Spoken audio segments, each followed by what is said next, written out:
Board meeting of March 28th, 2023 to order now. The time is 3:02. Rosie, will you please lead our roll call? Trustee Anderson? Here. Trustee Crane? Here. Trustee Wigand? Here. Trustee Pearson? Here. Trustee Murphy? Trustee Ursoilu? Trustee Barto? We have some running late, but they will be here shortly. And Dr. Smith? Here. Okay, we will now adopt the agenda. Do I have a motion? So moved. Second. Okay, moved by Trustee Wigand, seconded by Trustee Crane. Roll call. Trustee Anderson? Yes. Trustee Crane? Yes. Trustee Wigand? Yes. Trustee Pearson? Yes. Trustee Murphy? Trustee Ursoilu? Trustee Barto? Here. Yes. Okay. Do we have any community input items? Okay. All right, we will now move to closed session. The items are 4A, conference with legal counsel, potential litigation, 1 case. 4B, conference with legal counsel, anticipated litigation, 1 case. 4C, conference with legal counsel, anticipated litigation, 2 cases.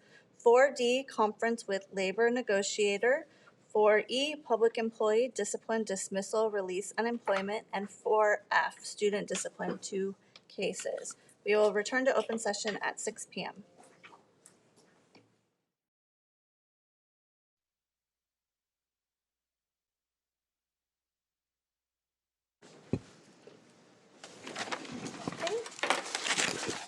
Welcome to our board meeting. We will start our meeting at 6 o'clock. This is our regularly scheduled meeting for March 28th, 2023.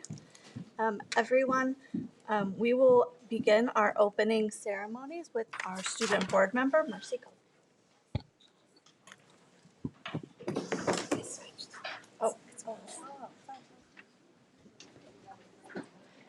Place your right hand over your heart.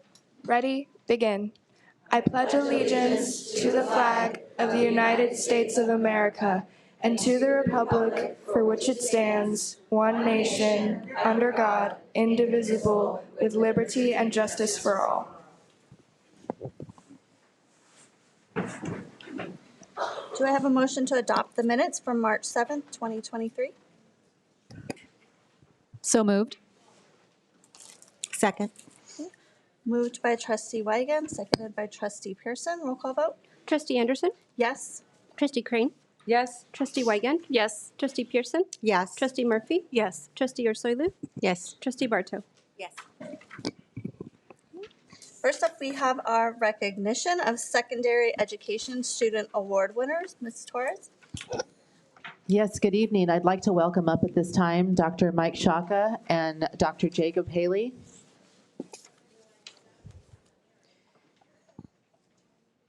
They are going to introduce their group.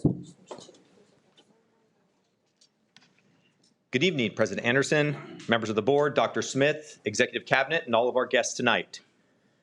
Newport-Mesa students have an abundance of opportunities to participate in extracurricular activities.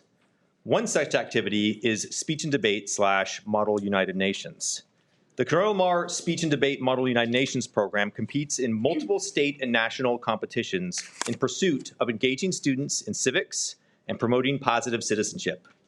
I'm excited to report that the CDM team was recently recognized for the Civic Learning Excellence Award at Disneyland Hotel, I'd like to mention. I'd like to invite up Dr. Jake Haley to share more about the program and introduce his staff and his team. Good, thank you. Yes, good evening, President Anderson, Board of Trustees, Dr. Smith, Executive Cabinet, distinguished guests. It's an honor to be here to talk about this program and introduce our teacher. Beyond what you're hearing about speech and debate, she also runs our Academy of Global Studies, a pillar of academic excellence and pursuits for higher education abound with both of these programs, and our kids achieve. They achieve at multiple levels, and it's really, really fun to see. It was also excellent to see when when we got the invite to be recognized tonight, when we submitted kind of the names, I don't think there was the expectation that there would be 160 names that were on our list for MUN and speech and debate. As you can see, there would not be enough room, so Ms. Mayberry had the difficult task of weeding it down to 7. She made 7 excellent choices tonight, who will be here to represent our speech and debate program and MUN. So it's my pleasure to introduce Laura Mayberry, our speech and debate coach and teacher. Here we go. Laura.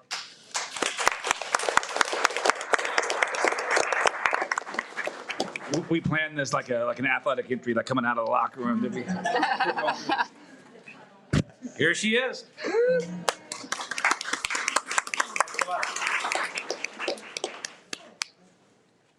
Thank you for having us. Thank you for having us. I have a big team. There's like 160, so obviously they couldn't all be here, but I brought my student board with us, and they're very instrumental in keeping the team together and running everything and getting us to even get any kind of recognition and opportunity to apply for the Civic Education Award. So I'm excited to introduce you to my students. This is Amita Sadi. This is Gardner Mabry. Yeah, let's go. Me, Gardner Mabry, John Kim, David Zhang, Ariane Kostravi, and Rita Walker.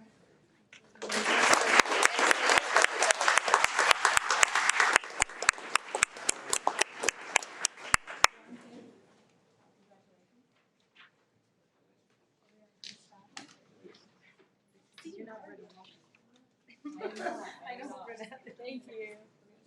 All right.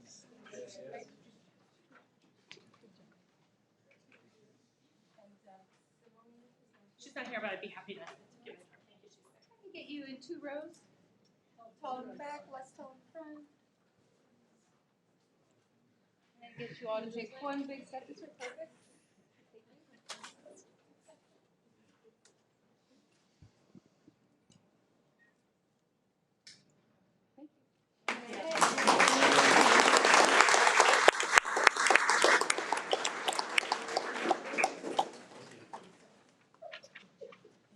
Okay. Next, we will recognize our Winter Athletic Sports Champions. Don't go too far, Dr. Haley. Newport-Mesa students also compete in a variety of CIF sports throughout the school year, and we have been highly successful. Tonight, we would like to recognize some of our winter sport CIF champions. We have wrestlers from both Newport Harbor and Corona Del Mar High School who are 2023 CIF champions. I'd like to start by calling up Dr. Jake Haley to introduce his coach and his athletes. Dr. Haley? Thank you. I'll forego the formality of my introduction.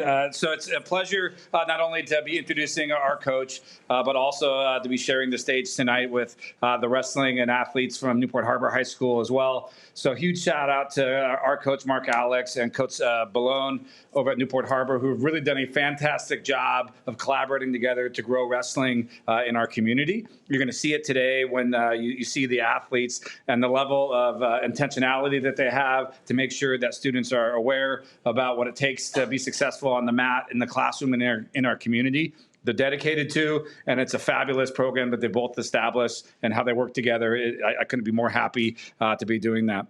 I'm really excited as well. The 2 wrestlers you're going to hear tonight are both juniors, which is fantastic for us. So we get 1 more year with them. We're also happy that when we had our Battle of the Bay wrestling match, I must say that Corona Del Mar came on top this year. So we're super excited about that. Always competitive. They were at our tournament. I got to see Newport wrestle, and just fabulous enthusiasm, great technique, and just great kids all around. So with that, I want to introduce our coach, Coach Mark. Why don't you come on up and we can introduce our athletes. So congratulations, Coach Mark. Great season.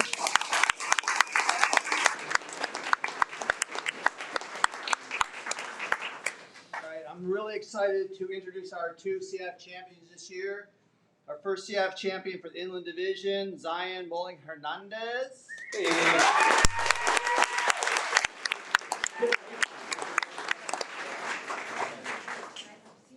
So I have a few words about Zion. Zion is a junior, as Principal Jake said. He won the CF championship at 160-pound weight class this year. His record was 44 wins, 14 losses with 27 pins. By the way, we wrestled the toughest tournaments this season, so 14 losses is really not a big deal when you wrestle the toughest competition. In the 11 tournaments we entered, he medaled in 9 of them. Awesome performance. Was also a league champion. Finished 5th at the Masters tournament and qualified and competed at state championships. Zion also, it's really exciting, is our first CF champion at CDM in 20 years. So that was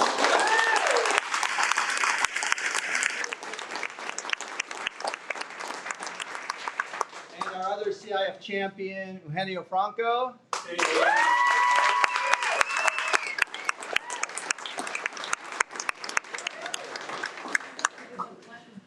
So Yayo, as we like to call him, he was a Masters champion, which is our first ever Masters champion.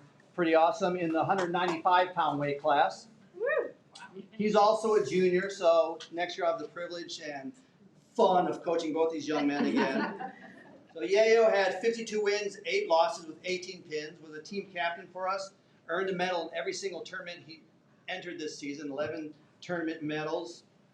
Was a medalist at CIF championships, went to the state championship and took 3rd place in the state of California. Our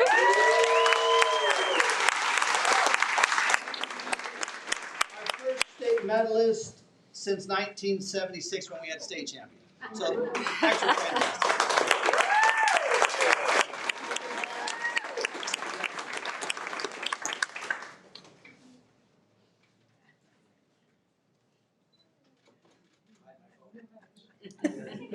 Take a step this way.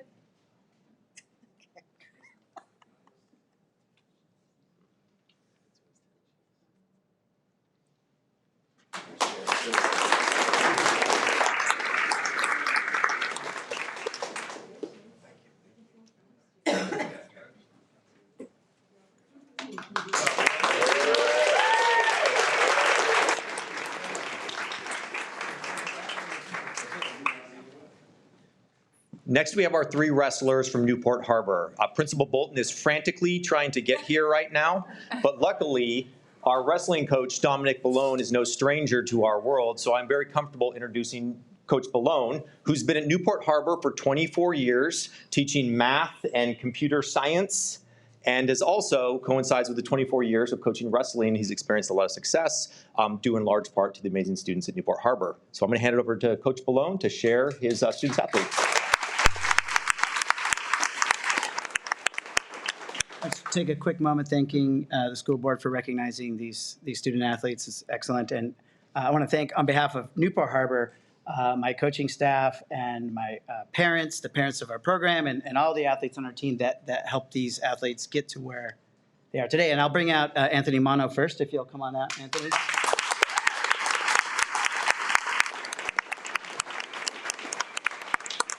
So Anthony Mono's an excellent story for us. He is the first CIF champion for Newport Harbor since 2011. And in my tenure, my 24 years of coaching, he's the first sophomore to win CIF. And so that's super good. Like the CDM athletes, we have sent these kids to the toughest competition, and his overall record on the season is 39-9, and so that's an outstanding record. And his goal for next year is to place in the state meet. And for those of you who are not familiar with the state meet in California, California is a very unique state in that it only crowns one champion per weight class for the entire state. And there's over 500 schools that compete in wrestling. So to be a state placer, you got to be in the top 1-2% in the state of California, which is an amazing feat. And that's his goal for next year. And one more note about Anthony, he holds the current record for the most number of takedowns in a season in Newport Harbor history.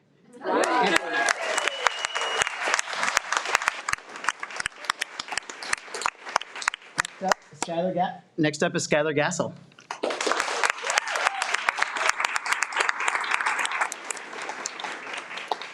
Skylar Gassel has been with us since her freshman year, and she now holds the record as the first ever girls CIF champion in Newport Harbor's history.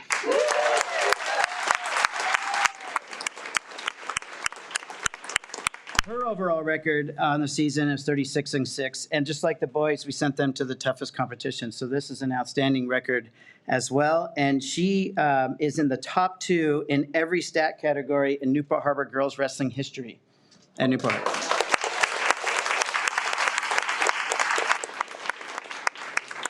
Her goal for next year is to be a CIF state champion, and she just recently got off a competition at the Nationals meet over this last weekend in Virginia Beach and placed third place in the nation. Congratulations, Skylar. And last but not least is Duda Rodriguez.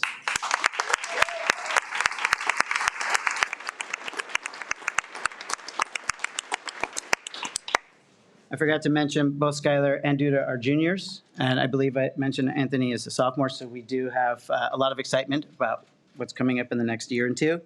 Duda happens to be the second ever Newport Harbor CIF champion. She missed it by about 30 minutes. She is Newport Harbor's first ever girls masters champion and the first ever Newport Harbor wrestling state champion, boys or girls.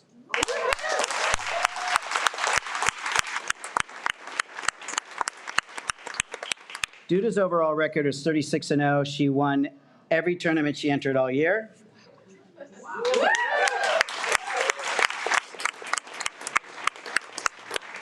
special designation in Duda's case, in the state of California, at every competition that she competed in this year, she did not allow one wrestler to score offensively against her.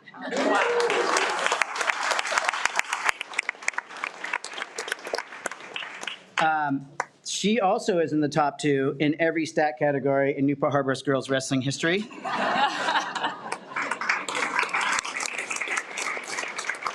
And Duda's overall goal is to be an Olympian.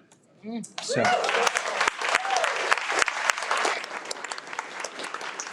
She got off to a great start by, of course, being a CIF state champion, which is, of course, in California, very challenging to be the best out of over 500 schools. And then she just recently came back from Virginia Beach Nationals, where she took first place. So, Duda Rodriguez is currently #1 in the nation in girls wrestling at her weight class. Congratulations, you three. You're amazing.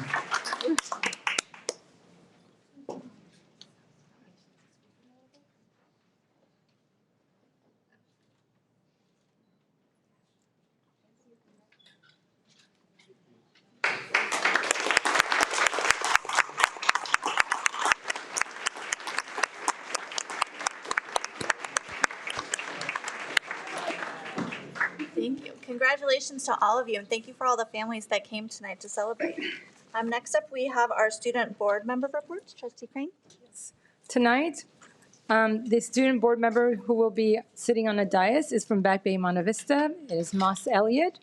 And we have Marcy Cope from Back Bay who will be reporting on Back Bay, Marcelina Sanchez from Early College High School, and Fernando Beronon from Estancia High School. And the topic is, what are ways that you as a student board member make a difference in your own school community? And also feel free to give a couple highlights of your campus. Marcy, would you like to come up?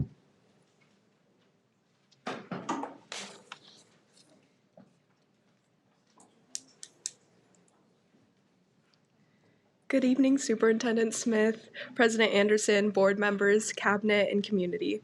The student board members were asked what ways as student board members we can make a difference in our schools. Firstly, I help through helping with the organization of any activities with the students, such as in ASB. And I also regularly help with the One Recovery program on campus and throughout the district. Lately, I have been trying to help by spreading awareness of the importance of physical and mental health and dangers of drug use. But at Back Bay, Moss and myself always, most importantly, make a difference through always being there for the other students. Kids are the core of all schools, and their being for them is one things that we can do to be there. If we can be there for our fellow students, we're really doing our job. Thank you so much. Thank you, Marcy.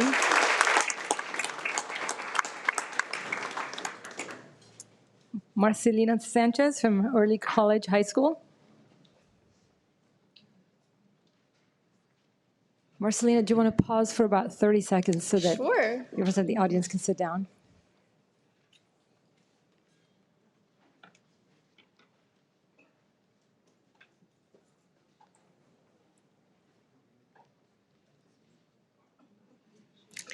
Okay. Good evening, Superintendent Smith, President Anderson, and members of the board. I first want to thank you guys for having elected me as student board member. It holds a lot of responsibility and advocating for the student body. I've been pushing to have a new mural on campus and a student resource center. Thankfully, ECHS is in the works for having a new mural created. We are currently holding a contest to choose the mural design that will be funded by United Way. I think that the school needs something fresh and something exciting to look forward to.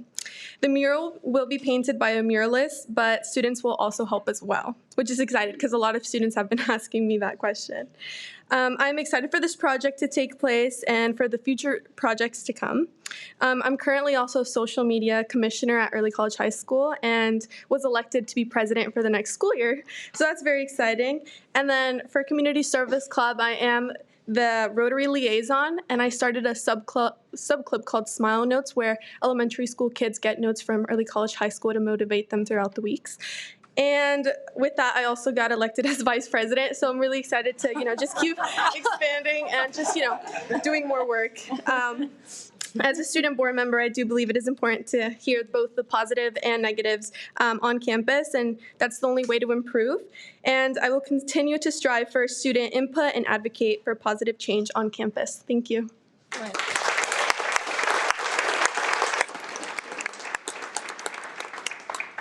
Next is Fernando Brañón.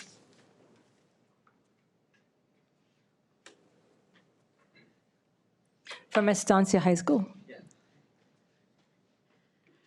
Good evening, Superintendent Smith, President Anderson, Vice President Crane, and fellow Board of Trustees. As a student board member, I am grateful to assist in providing a voice as Estancia's representative. I make a difference in my school community by being a part of several extracurricular activities such as the Acts of Random Kindness Club, Leo's Club, CSF, and Culture Club, and many more with leadership positions. With these extracurriculars, I've been able to volunteer in community service events that have furthered my passion to help others. Along with these activities, I've been involved in the Lyceum Academy and ASB for all 4 years. That has allowed me to continue practicing my speaking skills and become a leader on campus.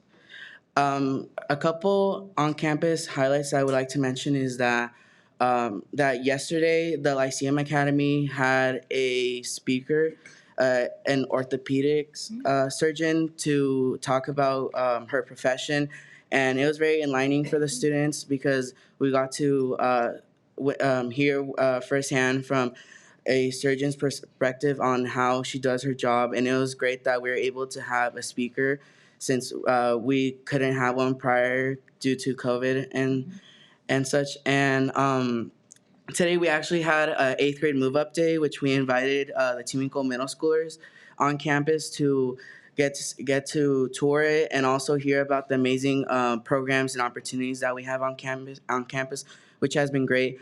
And to add on to that, Estancia High School is currently bringing more awareness and towards the theater that's going to be built in this upcoming spring break, and more students are aware of what's going on, and we are trying to push that forward so that they can relocate in the other side of the parking lot, which has been slowly building up positively. With that being said, I am appreciative of how welcoming and the district is regarding students' well-being. No matter what the student's gender identity is, race, or ethnicity, I know that I and many others are supported. Thank you.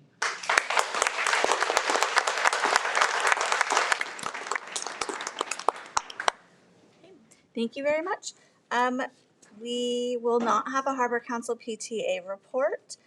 So first up, we will have Sandy Gordon from NMFT.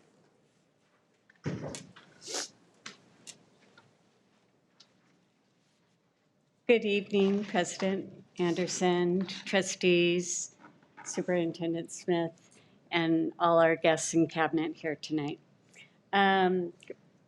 NMFT has been working hard on our Teacher of the Year program, and we have had 21 teachers applicants, and 15 have been nominated by their schools to be selected as Teacher of the Year for this year. We have 3 top teachers that will be have a surprise visit from NMFT at their sites, who are just extra special and will represent our district well. Let's see, we are proud to have our teachers who are truly extraordinary. NFT believes that we have the most brilliant, talented, and good-looking teachers.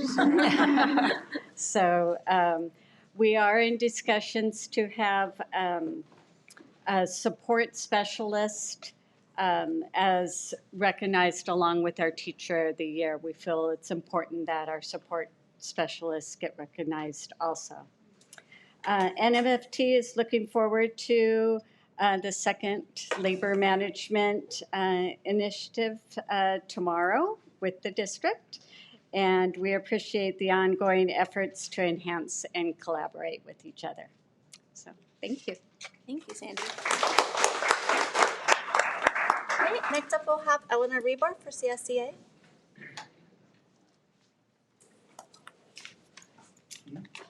Good evening, President Anderson, Cabinet, Dr. Smith, Executive Board, and guests. Stu Tedford, our president, could not be here this evening, but he wanted to encourage everyone to volunteer for ACE Day coming up. You can shadow a bus driver, you can shadow someone in the kitchen, painter, locksmith, accounting clerks, payroll clerks. So it's a fun opportunity. You get to learn what we do every day, and it means a lot for the employees to be shadowed. So we'll have as many volunteers as are submitted. We're also going to be celebrating Classified Employee Week in May, and we have several activities planned. Stu also would like to thank the district for the Labor Management Institute. Several e-board members are attending, and it's a great opportunity for management and the labor groups to meet, to collaborate, to discuss, to learn about each other. And that's about it, other than wishing everyone an enjoyable spring break next month. Thank you. Thank you, Eleanor. Okay, next we have community input on non-agendized items. Trustee Wygant. This is an opportunity for the public to address the board regarding items not on the regular meeting agenda. Comments on non-agenda topics are limited to 3 minutes per comment, up to 20 minutes per topic. A speaker may not relinquish his or her time to another person. By order of the Brown Act, Section 54954.2, the board will take no action nor have any discussion on non-agendized items. The superintendent may provide clarification during superintendent's comments. Thank you. First up, we have Tim Britt.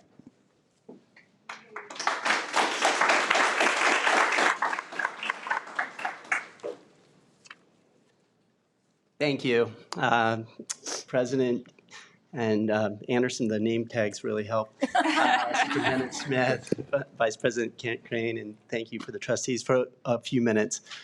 I'm just here to speak on behalf of the aquatics programs at CDM. As you know, there was a catastrophic failure at the CDM pool, and to encourage you to make haste in getting our pool operational again. Has so many, on my 15th year in the program with my children, huge impact on them and all of their peers.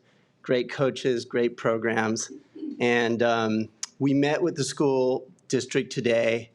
They were very responsive. Thanks for your support, Carol and Lisa. And they were collaborative, and we're excited about working forward with them. We're looking at a lot of options, but don't want to let the pressure up because there's a lot of kids sitting on the pool deck and not in the pool. So thank you so much. And I'm going to start coming to more of these meetings because these kids are unbelievable. Thank you.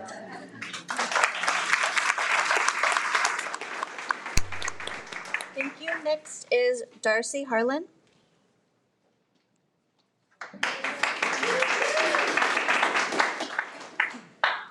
Hello, board. My name is Darcy Harlan. I have two sons in the water polo program. They've been there for about 3 years. They're in the aquatics program, they're in the water polo program, they're in the swim program. My sophomore son also plays varsity basketball as a starter so we are like huge advocates of the athletic program at CDM. I am also on the CDM board as a sophomore representative, so this is very important to me. We chose CDM because of its elite water polo exposure, training, and creating an opportunity for them to have a college experience without even talking about the academic excellence at CDM. So I hold that to like an utmost, it's so important to us and we support that. I'm here tonight to encourage the board to find a very reasonable solution for our pool malfunction. 6 months seems unreasonable, and I want to be part of the solution, not the problem. I'm willing to do whatever it takes to research or do whatever it takes. Our program starts at age 10 and it goes to age 18, and we have kids that are juniors who are looking for these D1 scholarships that are going to positively reflect I'm sorry, I went to Claremont McKenna, the Corona Del Mar experience. And I think that's incredibly important to note. In the past couple weeks, we have outsourced pool time, waking my boys up at 5 a.m. They're coming home at 10 p.m. That is impacting their academics, impacting their sleep. That's impacting, not just my kids, but it's the entire program from 10, like I said, from 10 to 18. So I implore you to seek other options, whatever it takes to get the pool situation solution under 6 months. I think that I don't know what the situation is. It's a pump malfunction. It's a part. Do we need a whole new pump? Can we do that within the time limit? I think we might have other options, and I'd like to encourage you to seek those out. Thank you. Thank you.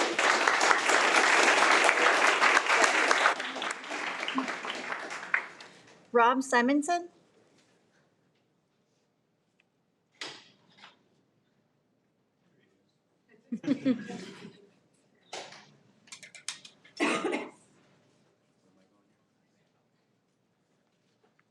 Hello, good evening.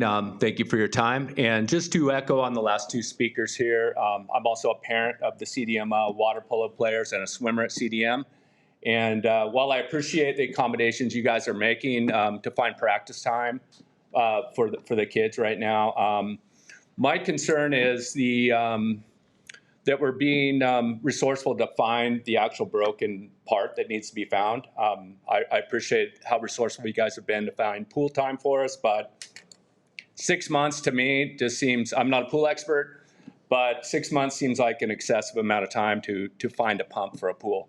And I know it's a little more complicated than a backyard pool, but I think there's enough commercial pools here in California, universities, high schools, hotels that have big pools. I think we should be able to find the part. And my plea to you guys is that we're resourceful and we look beyond our initial vendor. I think that can be done. Just to give the example, I'm sure if the pool went down at the Venetian in Las Vegas and the maintenance people wouldn't say, well, it's going to be 6 months. I guarantee that thing would be up within a couple of days. So not that we have the same resources as them, but I think we can expedite things. So thank you for your time. Thank you.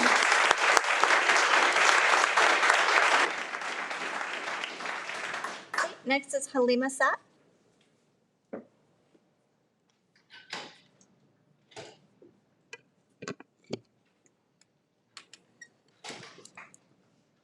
Before we start, may I ask, I know we have 3 minutes, may I ask for half a minute more because I'm fasting and it's like the last 30 minutes left and I haven't had a sip of water, so I keep pausing. So if that's possible, then I will start. We have water. We actually can't do that. Okay, 'cause then let's we'll start have to with the make- 3 minutes. Yeah. Dear members of the Board of Education, dear Superintendent, I'm here tonight to express my deep concern and frustration with the ongoing psychological abuse and discrimination of the third graders by a teacher of our school. For years, this teacher has been verbally abusive, threatening, petrifying our children, and causing extreme anxiety amongst them.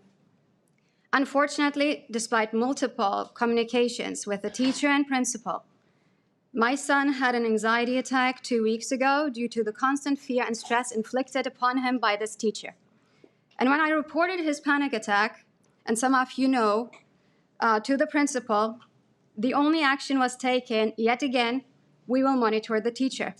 My son is now going to school, attending another teacher's class due to the doctor's orders, yet fearing retaliation from this abusive teacher. He is scared she will put him to the side during recess, yell at him, or, I'm quoting, be so mean that I will not be able to breathe.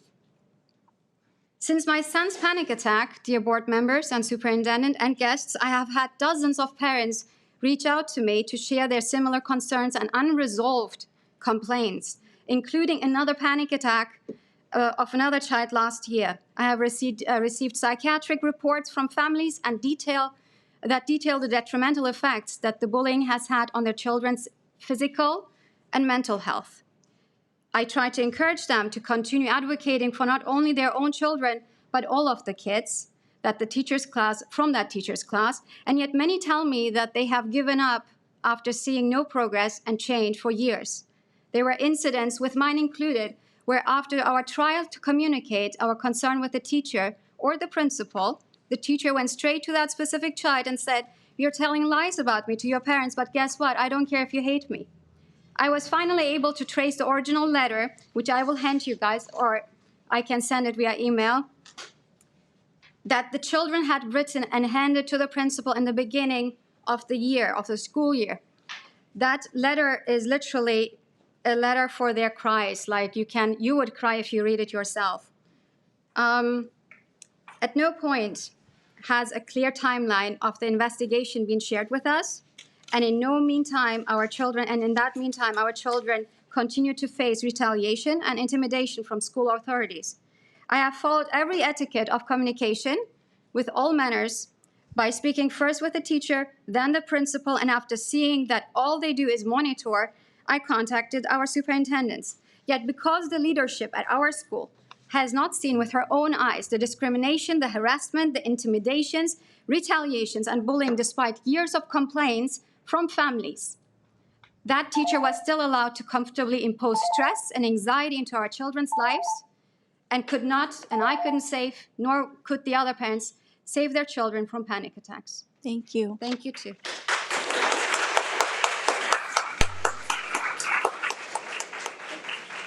Next up, Alicia B.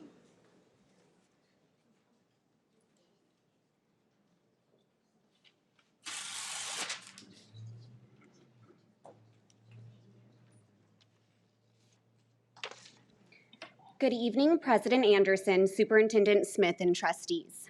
In reference to Regulation 5145.3, a startling number of emails have exposed the transitioning of children in the district. So I would like to point out some facts and pose some questions.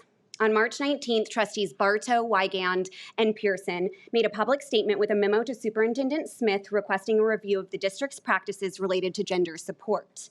Why are only elementary practices being discussed today? In addition, trustees claim to be pushing for a board policy to explicitly address making parental rights and transparency at the forefront of parent and teacher interactions. Where is such proposed policy? A description of tonight's anticipated report claims the NMUSD does not create a counseling plan for any student without parental involvement. Public records as obtained by the Center for American Liberty disprove this falsified statement. Furthermore, you're providing social justice-based ruler approach mental health lessons implemented by school counselors without parental consent. Why blatantly lie to us? Dr. Smith, please cite the exact wording of the law that says schools are required to fulfill students' wishes and keep their transition from parents. You can't, because it does not exist. The district is operating on a false premise that children's wishes supersede parental rights. I, on behalf of the public, expect this parental secrecy policy and regulation 5154.3 to be amended, and current practices that co-opt students and staff to keep confidences from students' parents to be immediately ceased.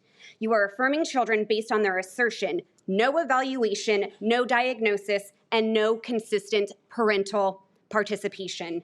Yet you're calling this mental health support. It needs to stop now. As I have previously stated, under the 14th Amendment, parents have the fundamental right to control the upbringing and education of their children with respect to children's beliefs, emotional development, health, and well-being. Other federal laws, such as FERPA, protect parental rights, and any claim of complete privacy from parents is inaccurate. Having counseled students in districts as a school psychologist, you are misguiding mental health professionals. Mental health providers have the ethical obligation for confidentiality to students balanced with an understanding of parents and guardians' legal and inherent rights to be the guiding voices in their children's lives.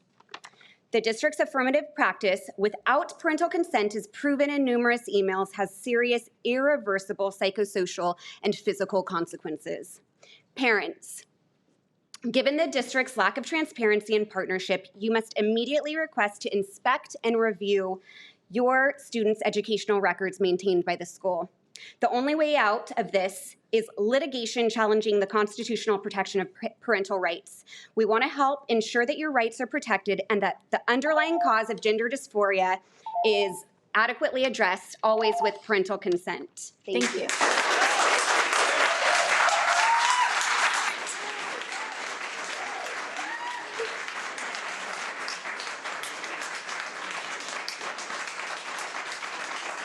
Next is Diane Wells. Diane Wells.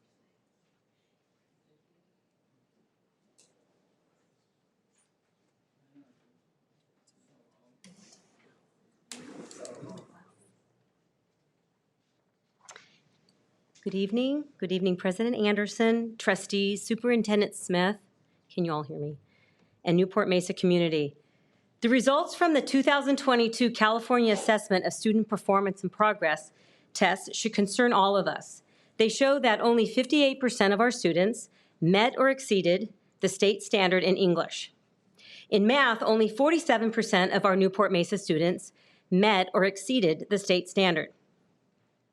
Compared to 2019, these test results are down 46%. These results should not be accepted by our school community, which pays for the district's budget of over $400 million. Furthermore, these results are an indicator that our resources are not aligned with improving student performance. Something is amiss. The data suggests that district resources are being allocated to programs that are not improving student performance. An example of the $20 million we're spending is on social and emotional programs. While all of us recognize and deeply care about our kids' mental health, these programs account for 5% of the total school district budget. We're spending money on these SEL programs, but the test results show that student performance is deteriorating despite these investments. Is there any evidence to suggest that these SEL programs are improving student performance? If not, then let's reallocate our district resources toward the fundamentals. Let's teach our children how to think and teach the critical academic skills needed so that the test scores and academic performance improves. Thank you.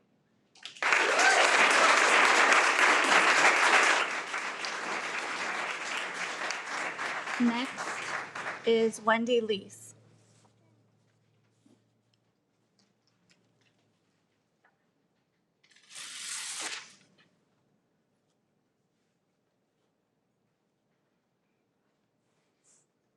Good evening, President Anderson and members of the school board. My name is Wendy Leese, and I served on the board from 94 to 02, and I was also on the City Council of Costa Mesa for 8 years when I was termed out. But as a taxpayer now for 51 years, I really do care about where our taxes go. And with a lot of controversy and difference of opinion in the country right now, especially after COVID, I think that it's time that Newport-Mesa has a financial oversight committee. The budget, as Wells said, is $429 million. And I have served on the city's finance committee now for quite a few years since I was termed out, but I'm also on a subcommittee, which met today to meet with our financial advisor as far as where our investments are. And so I think that there are many people in this community who have the expertise and the willingness to help you so that you're not up there just rubber stamping the budget or trying to figure it out yourself.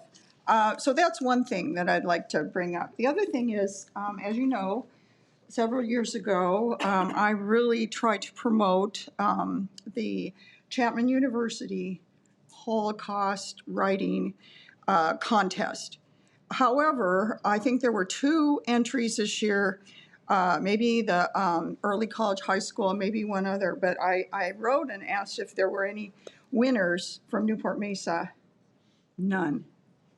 We had many meetings regarding the Red Cup incident, and I lobbied most of you to talk to the teachers about the importance of our students understanding what happened in the Holocaust. And I'm embarrassed that several years later, we don't have any entries or winners.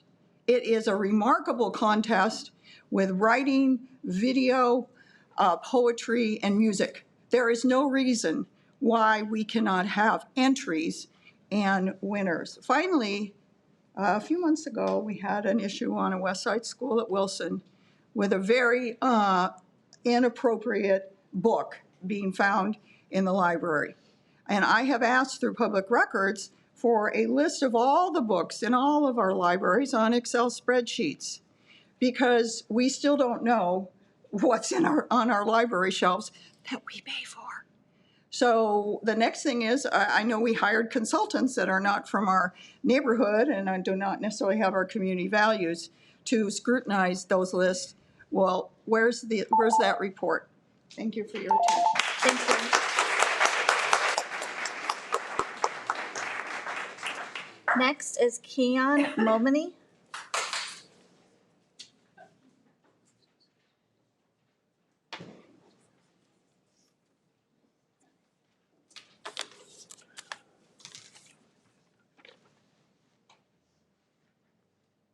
Good evening.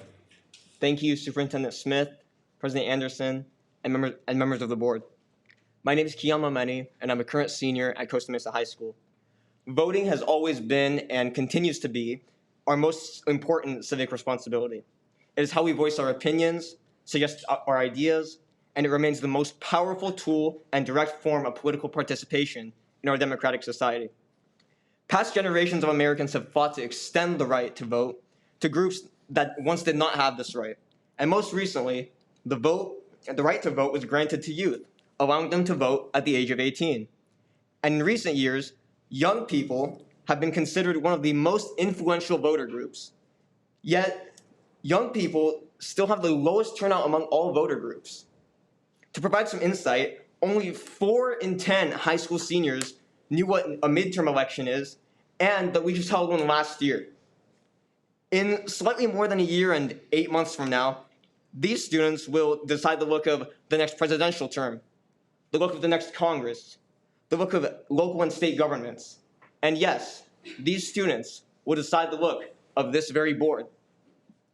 To break this streak of low voter turnout, I would urge the board to consider integrating comprehensive voter education into secondary school curriculum. This experience should enable students to identify their representatives, understand the issues at stake in a particular election, and most importantly, understand the process of registering to vote. Thank you for your time.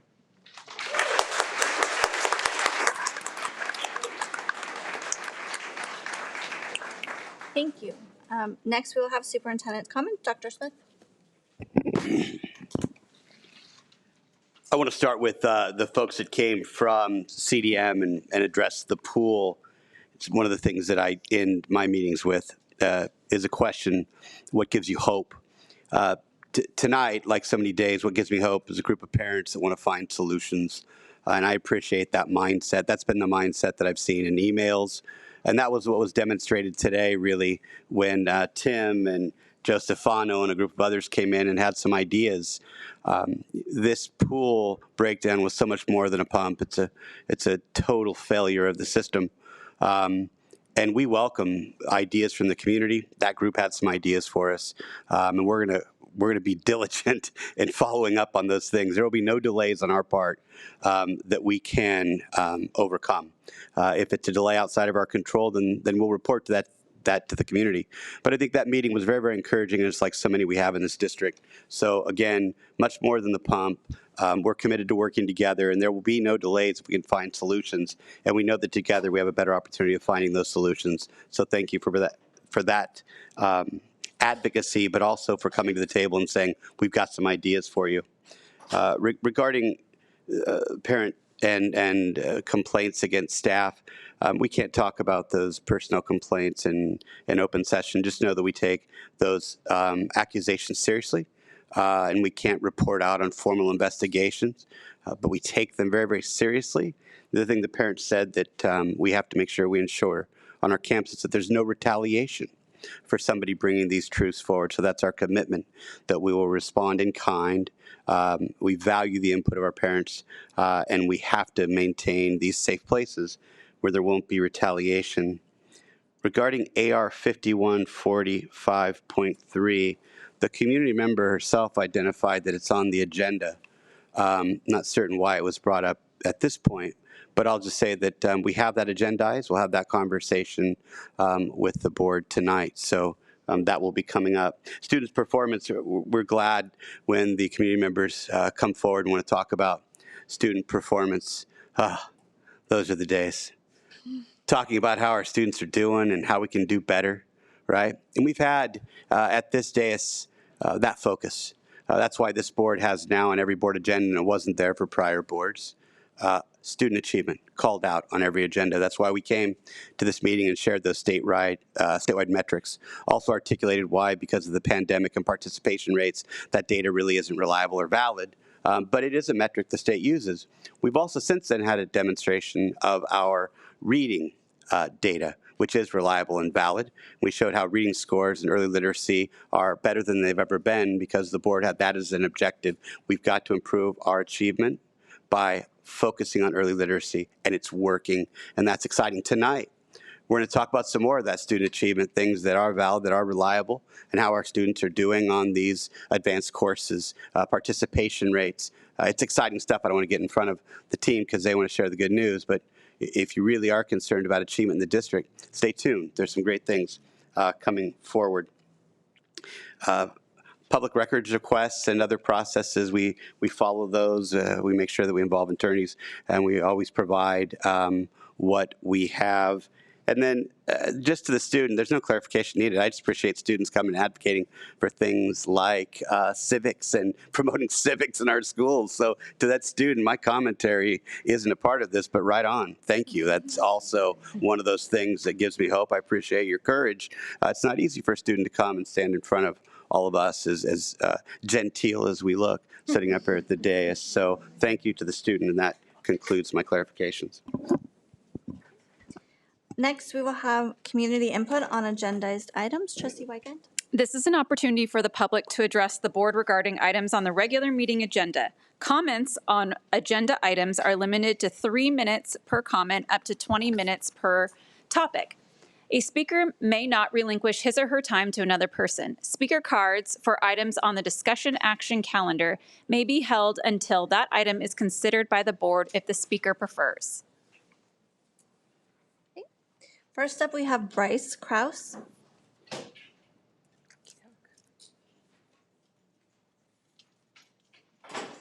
My name's Bryce Kraus. I'm a resident of Newport Beach, 8 years. I'm a business owner and a family man. I have my third son coming in 3 weeks. And I just think it's kind of sad that I'm not going to be able to put my kids into our school districts because of what you're pumping into their heads.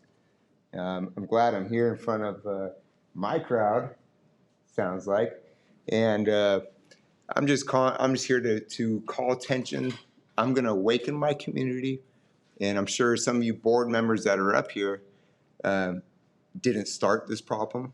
As I'm learning, it's been ongoing since about 2016, but you are inheriting it. So I'm going to awaken my community, and mental health and parental involvement. Wow. Okay. So clearly, what we're doing as a school board, as educators, as teachers, isn't working. If now you guys are focused on their mental health and what your creation is doing to our students. So we need to pull way back and get back to the fundamentals of teaching, because what we're doing right now isn't working. So thank you.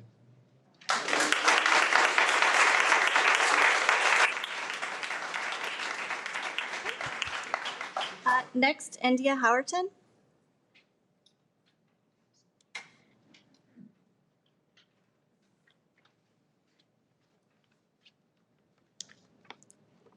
Hi, my name is India Howerton. I'm a sophomore at Costa Mesa High School, where I serve as my class secretary.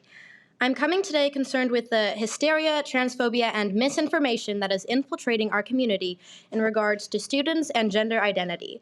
State law, IB 1266, requires our schools to maintain confidentiality regarding a student's gender support plan and/or preferred pronouns, unless this student provides staff with permission to inform others. This includes parents. I want to point out that this is a state law, so debates and threats of lawsuits towards our school board are misplaced. They must follow state law. However, I also want to speak to why I support the state law and why I'm glad that NMUSD is following it. Let's start by being clear that this is a law around social transitioning, not medical or hormonal transitioning, for which parental consent should be necessary. Social transitioning might mean that a student decides to go by different pronouns or uses a different name at school that better reflects their gender identity. Sadly, for many transgender students, the prospect of informing their parents of their desire to socially transition can be scary and in some cases unsafe. Many transgender youth come from families that may not be supporting or accepting of their gender identity, which can lead to rejection, harassment, or even violence. In some cases, allowing a student to socially transition without informing their parents can be a life-saving measure. Transgender youth are at a greater risk for depression and anxiety than their peers. A recent study found that transgender youth had significantly higher rates of depression and anxiety, nearly half reporting symptoms of depression and 77.3% reporting symptoms of anxiety. Transgender youth are also more likely to experience suicidal ideation and attempts, with 51% of respondents reporting suicidal ideation and 30% reporting a suicide attempt within the last 12 months. If we care about youth, we have to look at these difficult statistics and act accordingly. Family rejection can have negative effects on the mental health of transgender youth. Research has shown that transgender youth who experience family rejection are at a higher risk for depression, anxiety, and suicide attempts. Schools have a responsibility to ensure the well-being and safety of their students. Allowing students to socially transition without informing parents can be an important step in supporting these students and creating a safe and inclusive learning environment for all. By affirming the gender identity of these students and allowing them to live as their authentic selves, schools can help prevent the psychological distress and social isolation that often accompanies the experience of being transgender. Opponents of allowing students to socially transition without informing parents may argue that such a policy violates the rights of a parent to be informed about their child's education and well-being. However, it is important to remember that the well-being and safety of the student should always be the top priority. By supporting transgender students in their gender identity and allowing them to live as their authentic selves, schools can help prevent the psychological distress and social isolation that often accompanies the experience of being transgender. Thank you.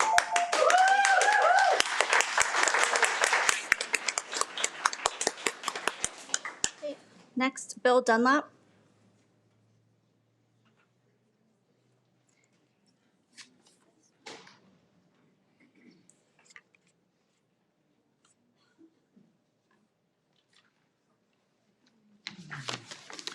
Good evening, board members. Welcome new board members. And thank you, President Anderson and Superintendent Smith, for allowing me to speak. I appreciate that very much. Over the last 2 years, our group has been very involved in obtaining and reviewing through public records requests the curriculum being used by our children. This has been done legally with general correspondence and, as I said, with PRAs. Through this discovery, it's become apparent that the district is communicating internally with teachers and staff and is not doing the same with the general public. This was brought to light most recently in the front page article of the Epoch Times on Monday, March 20th. That article exposed the intent of the district regarding promoting an agenda of indoctrination and transitioning, including SEL and DEI, that is not approved policy by the district. To have Mrs. Franco come out with a public announcement standing behind AB 1266, which was just mentioned, is somewhat of an egregious disregard for the transparency that is due the parents. That law does not address transitioning and does not address counseling, which is taking place in the district. In our form of government, Democratic Republic, that being, we, the parents and taxpayers, have the right to know what our children are being taught and exposed to. It is the duty of the board, the transparency and truth obligation of the board, as a priority to do so. When those elected officials who we pay for disregard their responsibility by not exposing these violations, we lose public trust, and we're concerned. Why must we inquire and research over all these months? Why are we doing the homework for you? It's all in your files in your computers, yet for 2 years, we've had to dig into the files through PRAs, legal letters to find out what you saw in the Epoch Times, that information you've had. Why are we paying for you and we're doing your work? So it seems that the truth and transparency is a bad dream for you guys. You just want to have it go away. Where is the leadership and courage and integrity you committed to when you all ran for the board? Are you really afraid of the marginal woke and the radical left who are trying to drive the agenda of a whole district? The demographics don't play that out in this district at all. Last year, we had the flamer issue. And of course, you guys, we found out about it, we discovered it, we had all the discussions, we won't go into that. But the bottom line is that you promised to investigate and get to the bottom of it. But here we go again. We have another issue regarding what's being taught to our kids through counseling and transitioning. And then you come out with a statement that says we are committed to full investigation by the district. Well, it's too little, too late. You lead from the front, not from the rear. We're tired of leadership that is from the rear that's forensic. One last thing. 3 minutes. No, thank you. We're going to have our next speaker. It's 3 minutes. We actually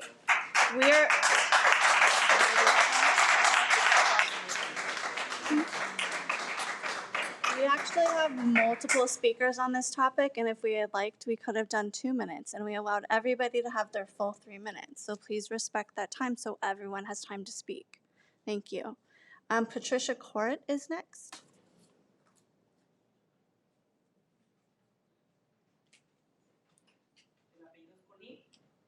Patricia?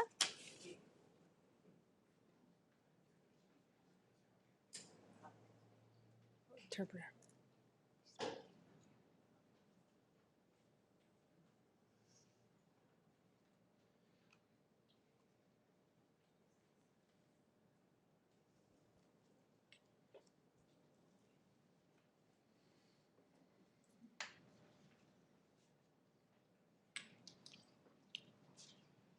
Buenas tardes a todos.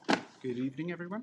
Gracias por dejarme hablar en frente de todos los estudiantes. Thank you so much for allowing me this opportunity to speak in front of the students tonight. Estoy algo nerviosa.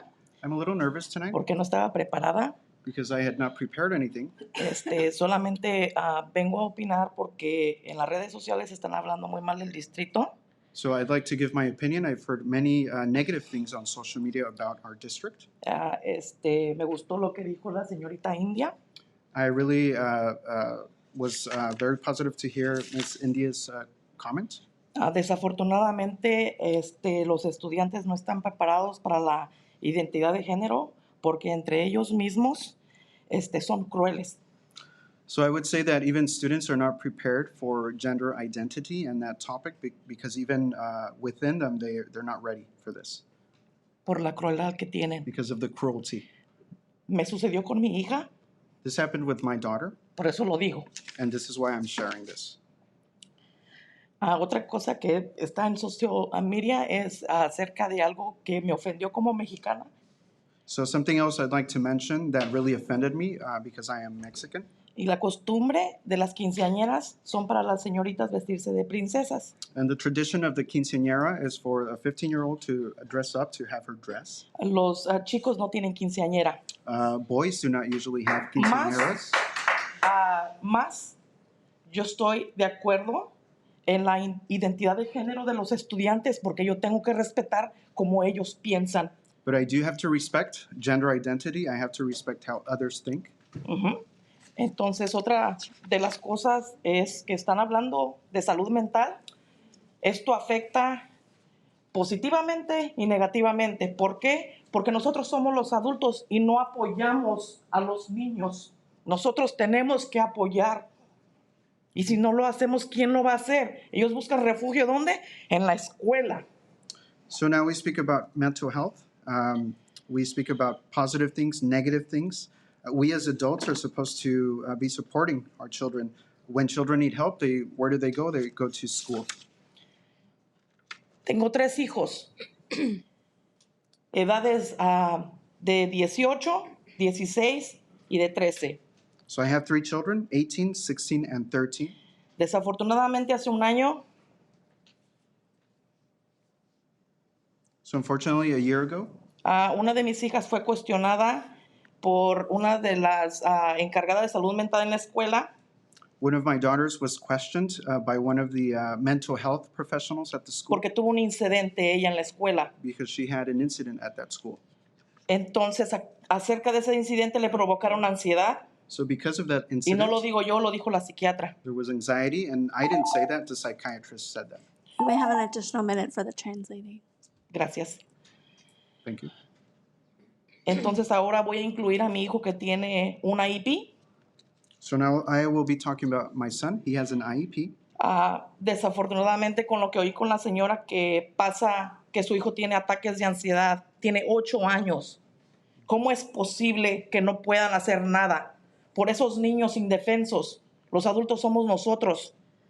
So now I would like to talk about what the woman mentioned, her son, just 8 years old and already having anxiety. How is this possible? How can we not help our children as adults? Mi hijo tuvo un problema.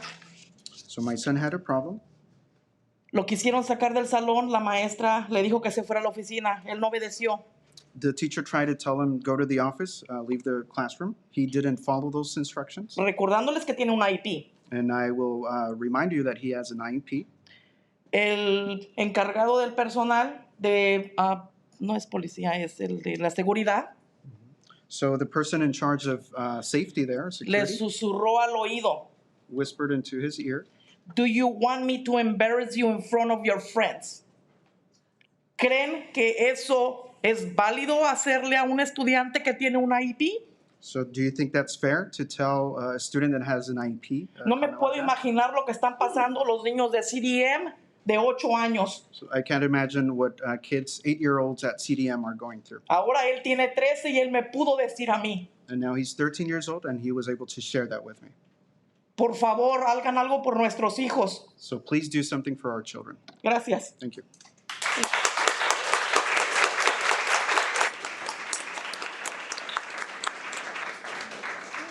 Next is Haley Jenkins.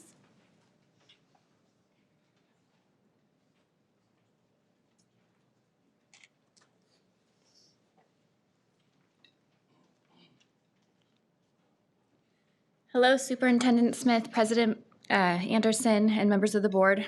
I'm going to read a part of an email I received from Head of Student Services Sarah Coley last August. The same Sarah Coley that's a part of most of these emails floating around.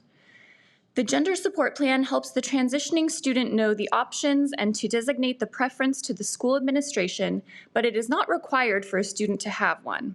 It is encouraged to have parents part of the process, but under law, it is not required. The student can request that district personnel address the student by a name and pronouns consistent with the student's gender identity without parent permission as required under AB 1266. My email is one of those in that large email dump online floating around, so I guess everybody can read it if they want. Just for families listening, Ms. Coley's statement is false. The district likes to play word games with you all, assuming they know better than you. Nowhere, not even once, in AB 1266 does it say that schools are required to keep a student's gender preference quiet from parents. No wording at all about that. In fact, one part of it states, the parents or legal guardian of the pupil shall be notified in a general manner at least once in the advance of career counseling and course selection so that they may participate in the counseling sessions and decisions. President Anderson, members of the board, call these counselors and administrators out. Hold them accountable for their actions. To transition a child of any age, but especially in elementary school, and not inform their parents is one of the most shameful and disgusting acts of overreach of power. California Alliance for Education has lawyers on hand right now to protect families' rights and hold everyone here accountable. The community put their trust in you and voted for all of you, especially the new ones, to sit up here and make decisions in the best interests of their children. You have failed on protecting them already from the library book pornography. We never got a report on that. There's still some at Mariners. I was just there the other day. You've approved hateful anti-bias education and social justice education. The test scores are still abysmal. The list is getting pretty long.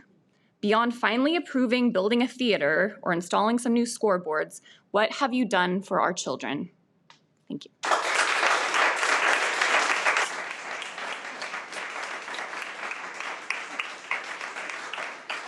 Next is Shauna McDougall.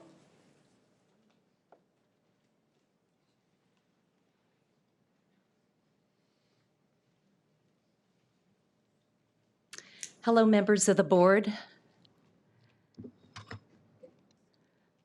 I'm here tonight to speak out for the community, for the parents that can't be here, for parents that don't know about what is going on relating to the secrecy policies relative to transitioning kids as early as kindergarten and withholding that information from the parents. I'm the chief domestic officer at the McDougall residence, which means I'm a mother of 2 children that don't go to the public school. But I'm here because my tax dollars are paying for the public school, and I have a say-so in what goes on in these schools to preserve our community and the next generation of leaders such as yourselves. But I will say this, you need to be 21 to drink, 18 to vote, and we are now preparing children without the approval of the parents to go down a very risky lifestyle, puberty blockers and things like this, which could forever impact the fertility of children at an age when they don't have the ability to really know what is fantasy land and will soon come to pass. And it is the parents that help their children through this fantasy process of coming to reality. So I'm just asking all of you to really think about your child and what you would like. And I'm sure that most of you here would prefer to be involved with those types of decisions. So as you're doing your job, bear that in mind and save this decision for an adult to make. And let's focus on getting our grades up. Mr. Smith, let's focus on reading, writing, and arithmetic, and not social, emotional welfare. Leave that in the home. Thank you.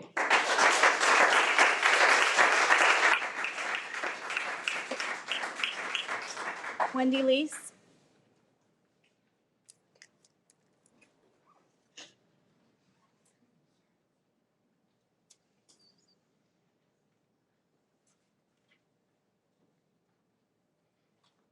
Good evening again, Superintendent Smith, members of the board, and President Anderson.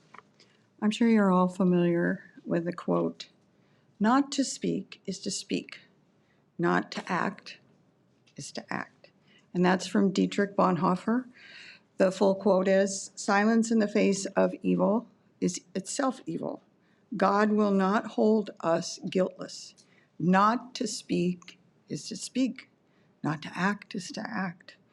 You know that he was a Lutheran pastor, a Nazi dissident, and he was in prison for several years, and he was hung on April 9th, 1945, when the Nazi regime collapsed. And a few weeks later, he would have been free. He was martyred for speaking up. And I started speaking before the Newport-Mesa board in the 80s, the mid-80s, because then there was safe sex indoctrination happening in our high schools. And as a parent of 5 children, I just, and with my neighbors' kids, we just didn't feel that that was appropriate with our tax dollars. And thankfully, there was a state law, and there was abstinence, and it was we won, and it was put into Newport-Mesa in the 90s. And Mr. Dunlap and I spoke up about the age-inappropriate books at Newport Harbor when our daughters were there about 15, 16 years ago. And now I'm speaking up about parents' rights to raise their children. They're our children, my neighbors' children, and we want to preserve our family values. And we pay taxes, and we have a right to speak up. We do not want you to cave in to the vague state administrative regulations, which may give you a vague authority to direct staff to hide a children's gender change from his or her parents. A 12-year-old has no idea what's ahead. I teach kids at a hospital. What kids are there, you know, because they want to take their lives. And it's a very complex issue. It's not just the gender thing. It's the parents, the family, and trauma and abuse. It's not just one thing. I want you to take courage and speak up for the parents, to not cave in to Dr. Smith and the district attorneys, and to have courage and have a backbone. We elected you to represent us. This indoctrination trend that's coming down from Sacramento, and we don't want it here. I spoke about the bathrooms, the gender-neutral bathrooms at Harbor a few months ago. We didn't want that either. This is Newport-Mesa. If you want to have that kind of stuff, then Northern California, some more liberal cities, fine. But think about that quote. Not to speak is to speak. Not to act is to act. Please act, and please speak.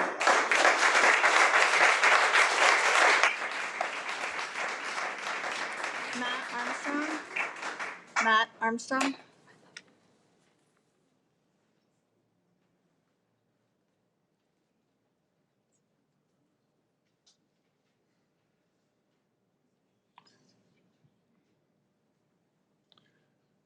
President Anderson, members of the board, Superintendent Smith. I watched last week's board meeting when some of the people that are here tonight, were complaining about a proposed HPV vaccine mandate, and I don't have a pony in that race. But what I do know is that the folks at Newport-Mesa Uncensored have a new complaint every month.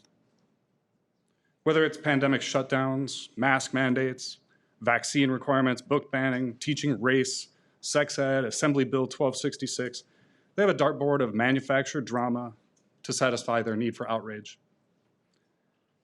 You'll never satisfy these people. And for this reason alone, they are not to be taken seriously. If you need more evidence that they're unserious people, here we go. They still have a list of Newport Harbor staff who they've named on their sexual grooming reel. They still have a reel on their Instagram that questions the very humanity of our queer students. In other words, some of the most privileged middle to upper middle class adults in our community are attacking some of the most vulnerable teenagers on our campuses. This is what we call punching down. Still, earlier this fall, a group of our LGBTQ students wrote a letter to Newport-Mesa Uncensored, asking them to explain why they have such a problem with our trans students. And guess what? They did not reply. They won't discuss their trumped-up grievances directly with those whom they target, yet they have no problem spouting off on social media or to a conspiracy-mongering rag like the Epoch Times. All reasons not to take Newport-Mesa Uncensored seriously. Last week, one speaker described our community as conservative, and if for the sake of argument, we take that at face value, then it should be noted that the voters of this conservative community rejected the Newport-Mesa Uncensored slate of candidates resoundingly, electing 4 of you in absolute landslides, ranging from 19 to 34 percentage points. So it is the voters you can take seriously. They have given you a mandate to listen to the voices of reason, and I encourage you to represent them. Thank you.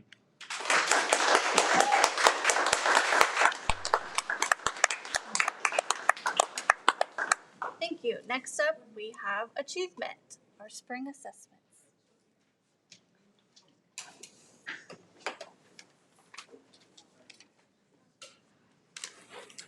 Good evening, Dr. Smith, President Anderson, members of the board, and community.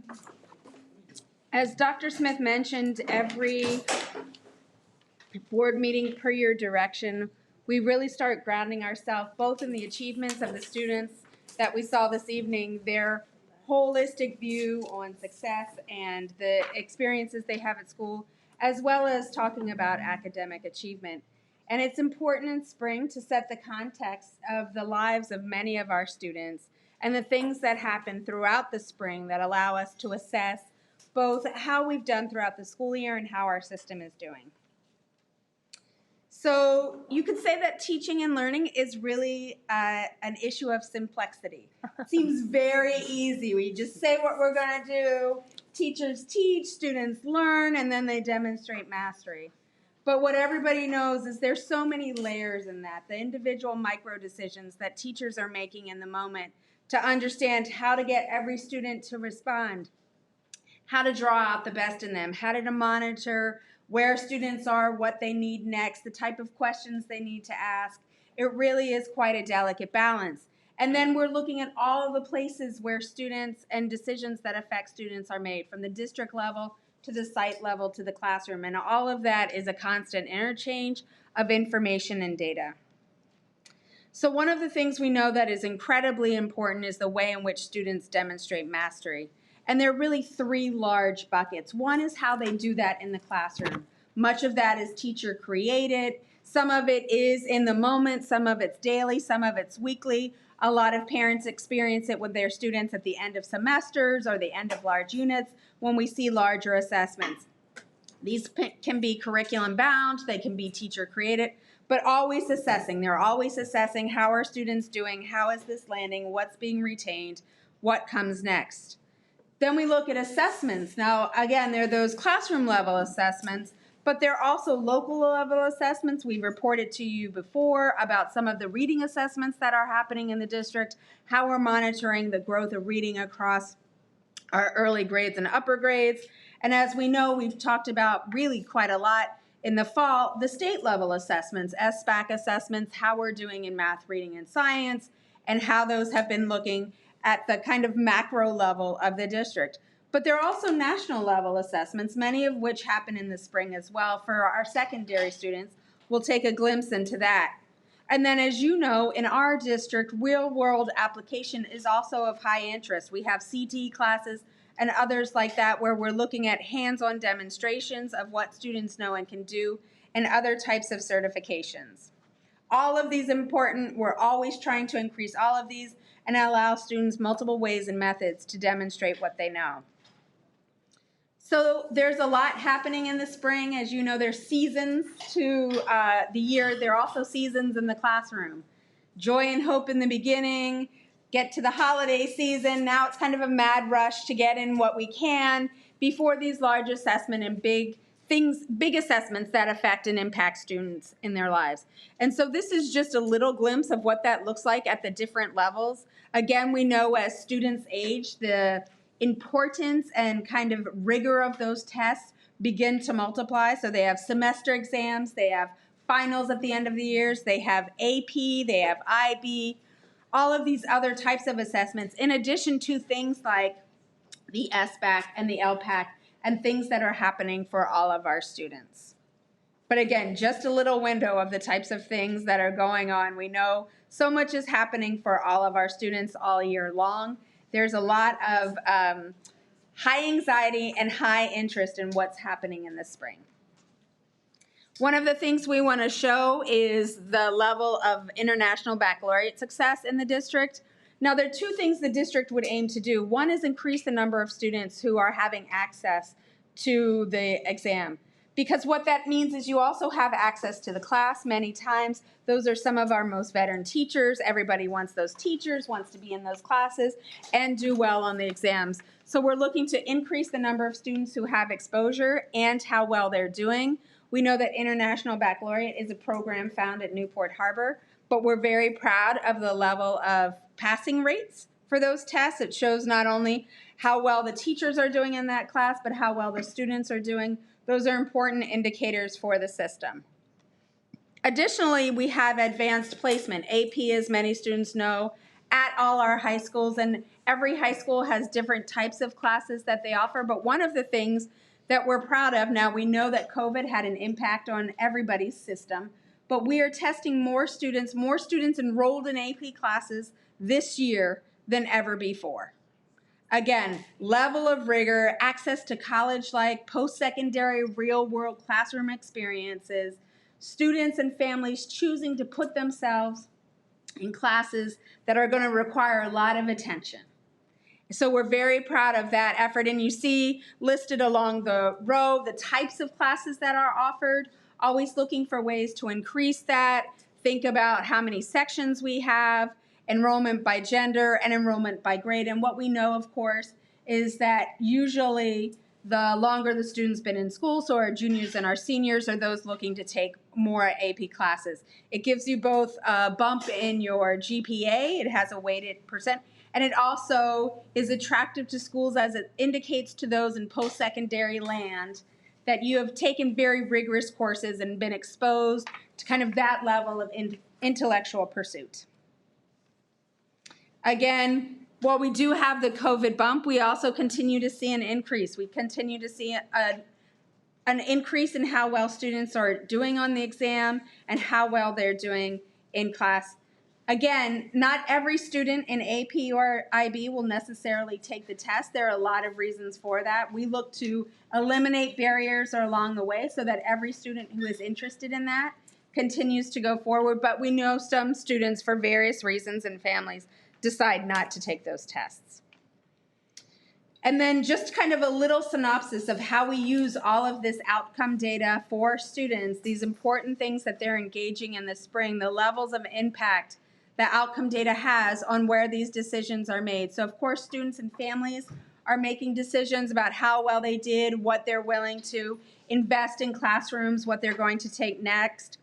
If they're being the type of student they see themselves wanting to be, then we know sites are deciding how many sections are we going to have, what types of courses are we going to offer, what type of support do teachers need in professional development or resources to ensure we're doing our best. And at the district level, this type of data informs our curricular choices. Are these books getting us the outcomes we want? Are these materials that we've selected the level of professional development? And it also helps our site principals and other district leadership focus on where we need to improve and what we need to do next. So this is just a brief snapshot of what spring looks like in schools and the level of assessments that we take very seriously, all our staff and our students, and we wanted to make sure that everyone is aware of the level of intent we have to ensure that our students are prepared and that our systems are serving them well. Any questions? Yes, Trustee Wigand. So I just want to clarify on the slide 5. That's the pass rate is the percentage. So we had in 2021, 91% of our students that took the AP test passed it with Yes. a 3 or above. Yes. That's outstanding. Yes. Yeah, it's amazing. IB. Oh, IB, got it. IB. Yeah, That's still International amazing. Baccalaureate. Sorry Yes. about that. Yes. Thank you for clarifying that. Yeah. Wow. Anybody else? Okay. Thank you very much. Thank you. Next up, we will have our report on elementary mental health practices and parental involvement. Dr. Yoakum?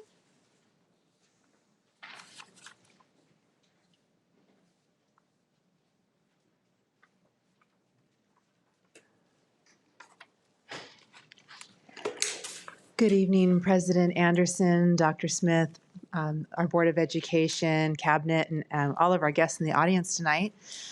We are very pleased to stand in front of you this evening and provide you some information to report on some elementary mental health services and practices. I'm Carrie Torres. I'm our Assistant Superintendent of Secondary Education, and this is Dr. Sarah Jocham, who is our Assistant Superintendent of Student Support Services. Special Services.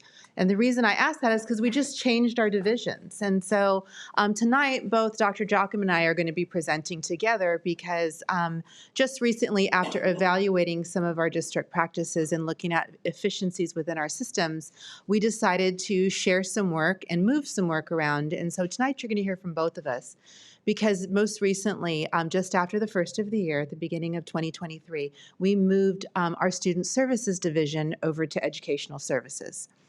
And so we chose to do that because we really felt like that would be a more efficient model for our students, really being able to connect the work directly with schools. So it's going to take two of us tonight to share information because we have some new information for you, some next steps, and then we also have some historicity and some information we'd like to share, since we're making up words tonight, historicity from years past. And so I think it is important to ground us and ground our guests tonight in where we come from. But I just want to remind us tonight that we are here to talk about the information on elementary mental health services and practices, and really to keep in mind and ground ourselves in the work that we do for students, and that all the services that we provide for students are really to support them and allow them an opportunity to seek support, to feel socially safe, and to feel safe and successful for themselves. So I just ask you to keep that in the back of your mind as you hear us tonight and you take copious notes and you ask us questions, that's where we ground our work. So I'm going to have Dr. Jocham switch places with me for just a moment.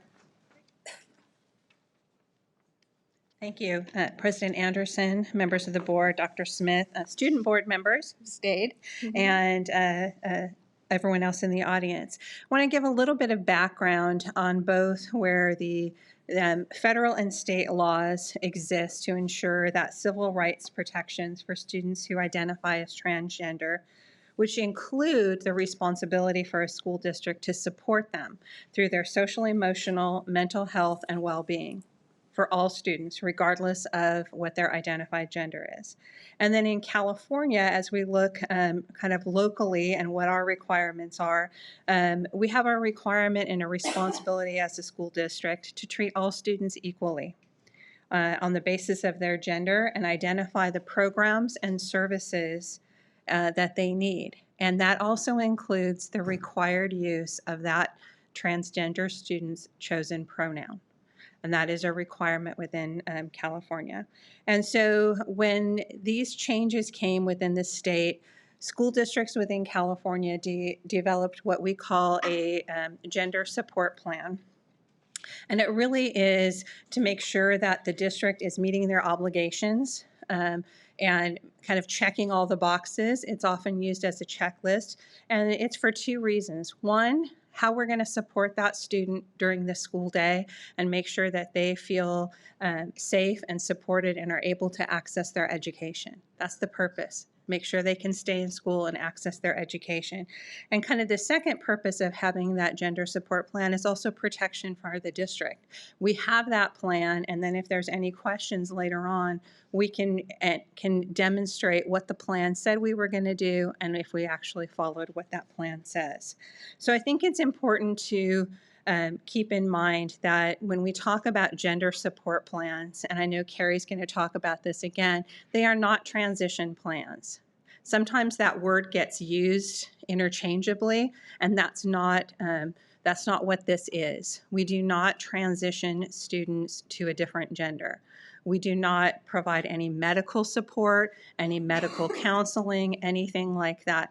This is strictly a plan for how to socially support the student to navigate their school day with their classrooms, with their PE, facilities, sports, all of those things that comprise a student's school day. So how do we use gender support plans, and what's been our process since 2016, 2017 when this first became implemented?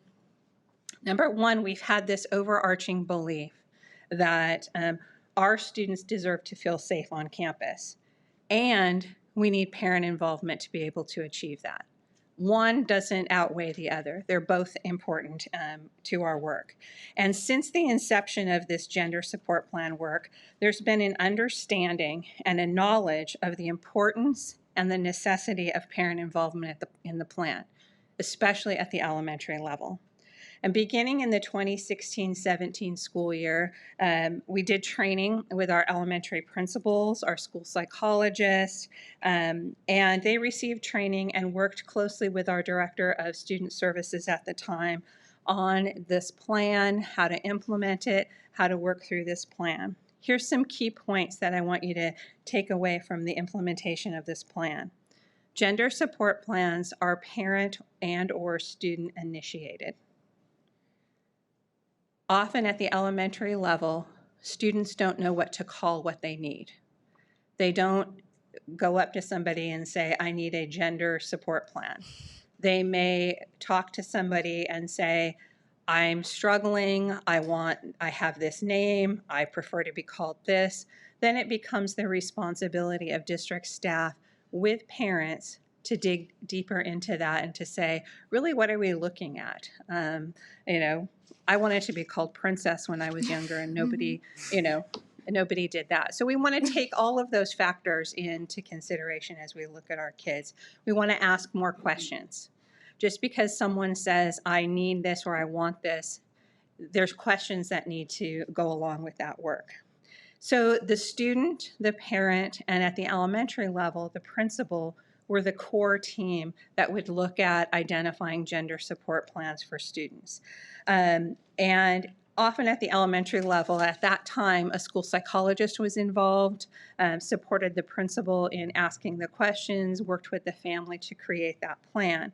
Now, of course, we have some additional staff. We have coordinators in student services who also serve in that role. We have a different director of student services who support school sites with these plans. And we also have elementary counselors at our school sites who can help support students and families. And so the school sites work together to determine who those appropriate people are to develop that plan with that family. Sometimes the teacher is included in the development of that plan in conjunction with the counselor and the principal. So the creation of a gender support plan does not include counseling. There are opportunities, if that's something that the student needs, to build that into the plan and have the parent consent to that. But it's not an automatic part of a gender support plan. There's no counseling that goes along with that as a matter of course. And one of the things that we have done in this district is not provide counseling to elementary students without parent permission and parent support. And our practice has always been starting in 2016-17, to involve parents in the creation of these gender support plans at the elementary level. We have parent signatures on the gender support plan. We also have, in some cases, where students have asked for a gender support plan, and in those conversations with the families, they have declined, and a gender support plan has not been created when the parents have said that's not an avenue they would like to explore at that time with their students.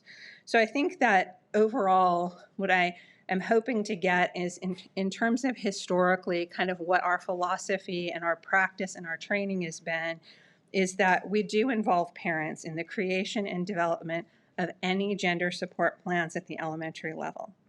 And I will say that training for our new administrators and for our new counselors on this topic has been pretty inconsistent since the pandemic.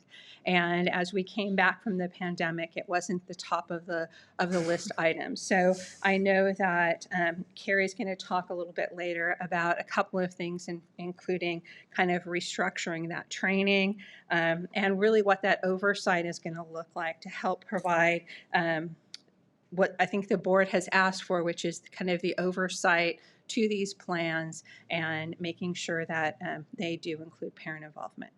I'm going to turn it back over to Carrie. Thank you, Dr. Jocham, and I really do appreciate the clarification between, socially supporting students and medical transition, because those are definitely things that we do not do.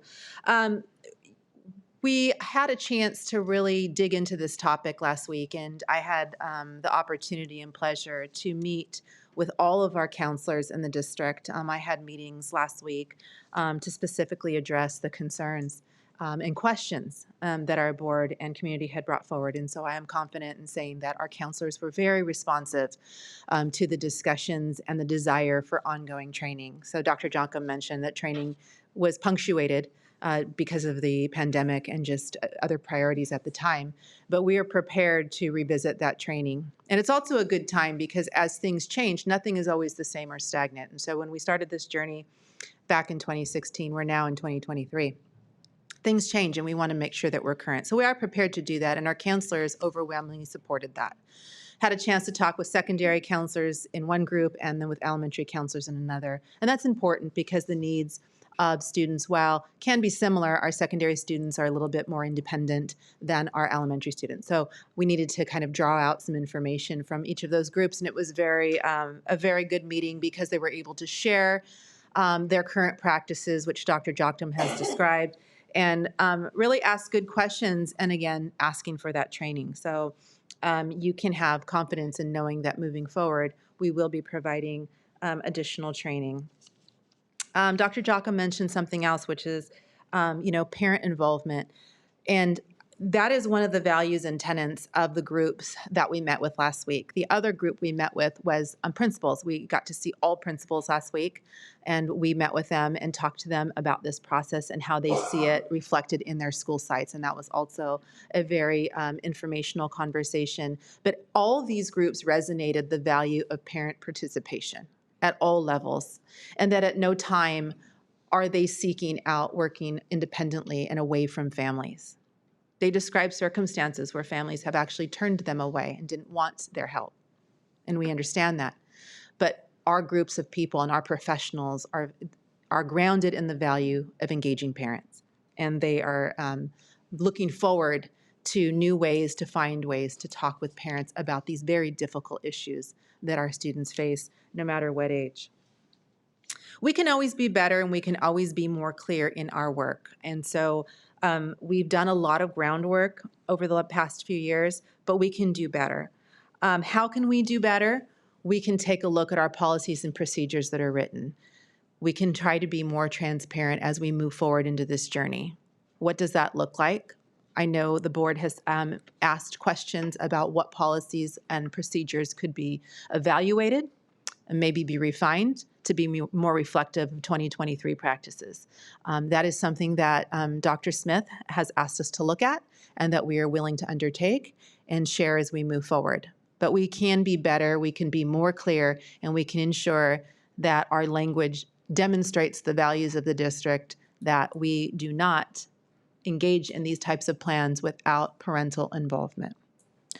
While students at all levels have a level of protection and privacy, we know that our trained professionals, which are teachers, counselors, administrators, have every ability to help bring parents along in the process.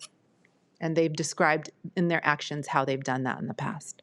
So we will continue to work on that and bring those documents forward as we continue to review them.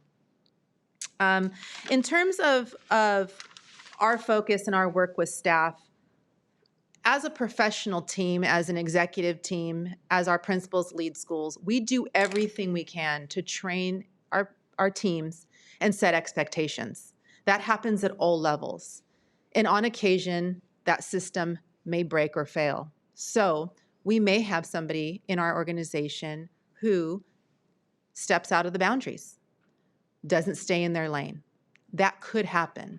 But if it did, you should have all the confidence that when that's brought forward to us, we would address that. Because we do have guardrails for all of us, our employees, in how we interact and support students at all levels, whether it's academic achievement, it's counseling, athletic programs. We all have rules and expectations that we get to follow. And those are the tenets of our organization. And if at any time that happens, I just want you to know that we'd be willing to look at that and investigate that and address it. Because that's important to us, because we do want to make sure that we're clear and that we're providing correct information. But we want to do everything we can to ensure that we are following our values. But if for some reason that does not happen, I want you to know that we would look into that, and we intend to do so. And I know that we currently had a concern brought forward from some of our emails that we've seen, and that we will do everything we can to investigate those. And I believe our investigation has already begun. And so we're confident that we'll be able to deal with that. And then just in closing, we just want to remind our community and all of those who are listening tonight that if at any time your student needs assistance, we're here to help you. There's many people on our campuses that can do that. To our students, if there's at any time you need assistance, there's people you can go to. And if at any time you feel like we're not approaching something in the correct manner in the way you see it, ask questions. We appreciate those. And it allows us to be able to provide the correct information moving forward. Thank you. Questions? Trustee Barto? I'm going to let our student board member go first. So I have a few questions. As someone who has a gender plan currently, I just have a few questions about how it differs from elementary school to secondary school that I'm in, as far as how a student can get a gender support plan when it's approached. Like, does the student have to go through a principal, or can they go through a teacher? Or is it something where they can get counseling on their own? Like, just, can they go to a counselor not with this in mind and then have it end up being something that's approached later? So at the elementary level, it looks a little bit differently. Mm-hmm. And so if a student were to say something to a teacher or to a counselor, then that would go through with the team, with the principal and the counselor, and they would have that conversation and include the parent then in terms of saying, what are the next steps to support this student? Mm-hmm. But they would also let the student know that. Well, we're going to have a conversation with your parent. If the student, has concerns about that, then there's a bigger conversation with the student about, well, help me understand what your concerns are. And then there's maybe different paths that we go down, not to say we're going to do a plan without the parent support, but it may be that we work with that student on how to disclose to the parent if they haven't done that. We know that kids are more successful transitioning when they have family support. Yeah. I also know that, as I have my mom here, and she's always been a support to me, but I wanted to ask, in following to that, okay, so when a student does this, they don't have to go forward with the plan, like if it is notified to the student that their parent will be notified and they don't wish for this to happen, can they withdraw their wish for a plan? Yes. Okay, Yes. thank you. Yes. And so you also asked a little bit about how the plans differ. Yeah. Right now, the checklist looks the same from elementary to secondary. And that's one of the things that Ms. Torres was talking about in terms of as we kind of tighten up our process, that the elementary plan will look a little bit differently. And it will talk about, parent involvement more upfront than it currently does. Yeah. And if I can add to that, Moss, excellent question, by the way. And right now, we don't have currently anybody who's on a plan who didn't want one, and whose parents hasn't been informed or involved. And if any time a student has said, pump the brakes, we pump the brakes. And that's the way it's supposed to work. Amazing. Trustee Barto? Thank you. Thank you for the clarification. Everything you've said sounds very reasonable. My bigger question, though, is how we kind of got to here. Some of the emails were very shocking, had some shocking things in them, and some of the claims were pretty horrifying, that the allegations that were made. Can you go through how we're ensuring that parents are involved, just so that we don't get to a point where we have these emails that show this thing that says maybe something we didn't do, maybe something we did do, but I feel like that shouldn't have come out in the first place if we have such good practices. And then also in regards to the secret component, can we talk about that? Secret, what was that? The secrecy component that. Okay. Yeah. So in terms of emails, in terms of the emails that are being referred to, those were gathered through a CPRA request. And those that have been shared online, unfortunately, don't represent the entire conversation. Having said that, there's conversation there that does look scary, right? And it looks like as though there might be staff overreach. And so that's one of the things that we're taking a look at, just to ensure that there wasn't anybody who may have overstepped their boundaries and maybe recruited students instead of letting students come forward. So one of the questions that Moss had was kind of like, well, how does this happen, right? How do we approach gender support plans? The student is the one to come forward, and then we support the student in their needs. We as adults should not be looking for the students or seeking them out. So we need to ensure through those emails and through that investigation that is what we're looking for. We are going to determine whether or not anything happened there. In terms of secrecy, we can always, I had mentioned earlier, we can always do a better job, and we can always continue to work with our staff to be more clear and transparent. And that's just us, meaning us, myself and our team, working directly with those that are involved with the plans to be able to understand what their responsibilities are and what the expectation to communicate to families would be, so that it wouldn't be in secret. Now, the query that we did with all of our counselors, elementary and secondary, and principals also indicated that with all of the gender support plans they have on their campuses, that parent involvement was part of those plans. So that was kind of our secrecy, let's do a little due diligence on that, concern or complaint. And that was the information we received back, was that parents have been involved in all of the gender support plans at all of our schools at this time. Thank you, because that's the thing I think as parents, people really would, if that happened with my student and I didn't know, that would be really hard for me as a parent who'd want to support, however I chose to support my student. I'd want to know what's going on in my child's life, because, it's not an isolated decision. How are we protecting students who are on a gender support plan, who, I think one concern on both sides is just sort of kindness and humanity, and how we're approaching that, so that students who are, in need of support from the school site, or who are unfamiliar with these sorts of things, how are we supporting families with all of that? Because I think it is new territory that we haven't gone through before. I think the reason it's a controversial topic is because this is new territory for schools. I think there's a lot of conversations that people are going to need to have in order to come up with, the right way, but what are we doing to ensure kind of that safety piece for all students? And that's an important piece because the whole intent of these plans is to ensure a student feels safe on campus. Because at some point, students who are coming forward have a need, whether they have a need to talk to somebody about how they're feeling, what they want. They're trying to flesh out their feelings to how they want to be seen on campus and how and what they need to feel safe. So to answer that question, part of the process is, through students coming forward, they're basically alerting someone, hopefully their counselor, that I need something, right? So, and they're there to tell us what they need, and then we can be the connector of that and working with their parents to say, your child has come forward, these are some of the things they're sharing with us, how can we help? And so if parents are accepting of that help and are consenting to that type of partnership with us for this issue, then we can connect them to internal resources that we have, and then we have external partnerships where they can provide supports to students. And so that's done with families. So we don't, I think you may have heard that earlier, but I'll definitely, it's worth repeating, is we don't provide any like one-on-one counseling services to any student without parent consent. So if a student comes forward and needs support and needs to feel safe and needs help, a lot of times parents don't know where to go.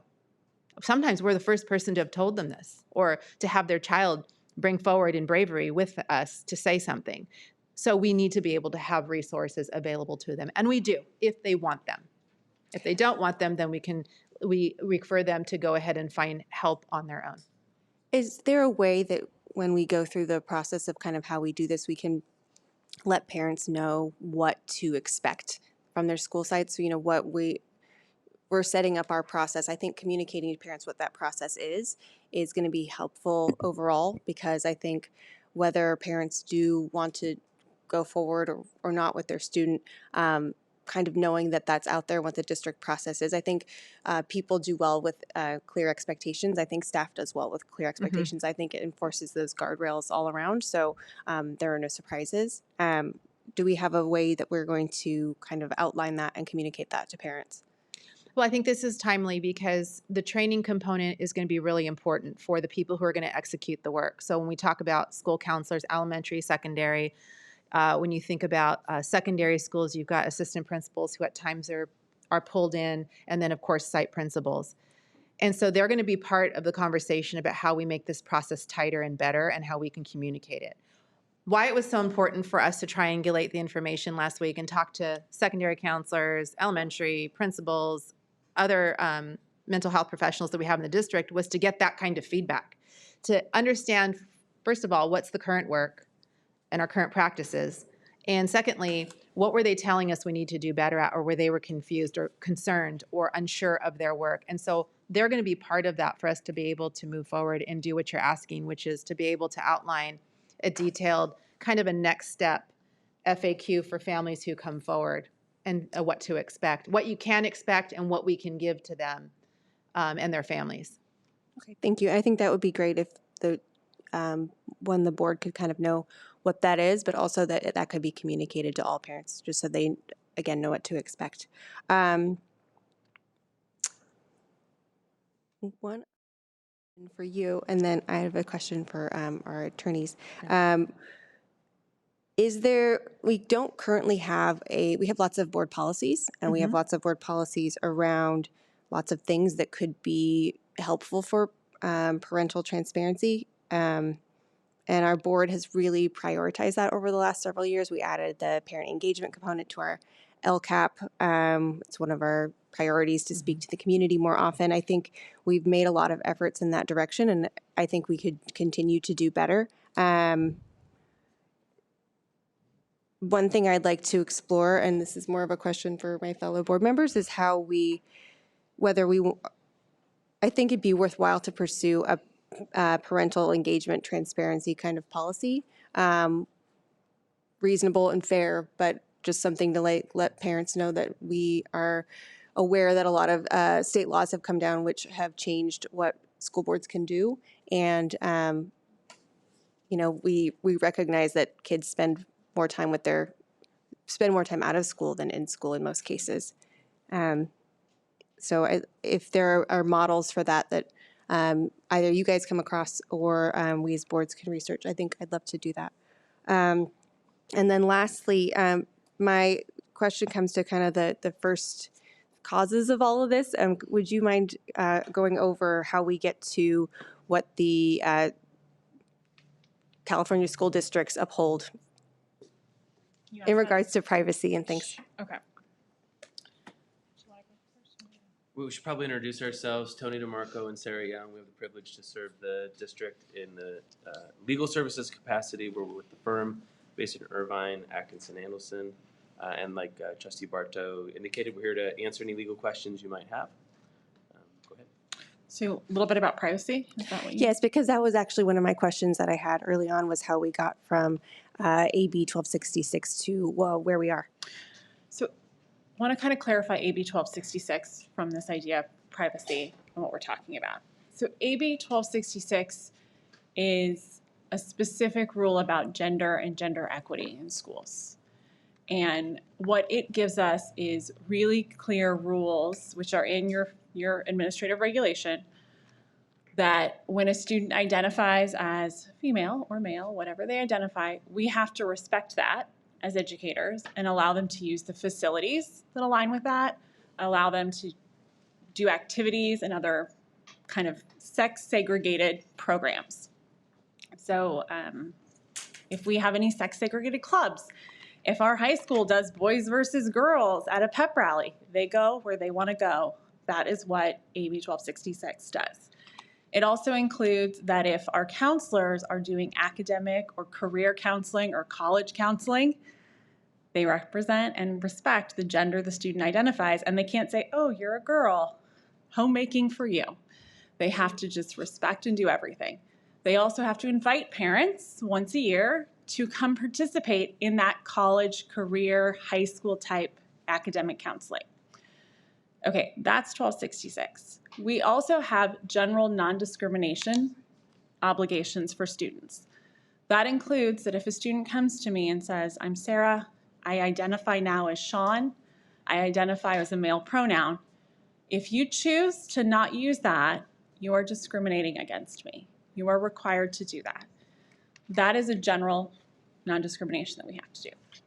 We got in some questions and some concerns from the community, from you guys from the dais, from your staff, about privacy. So if a student comes to me and says, I know I've always been Sarah, I'm Sean now, don't tell my mom, what do you do as an educator? It's a sticky wicket, you know? Do you respect that student? Do you follow your non-discrimination?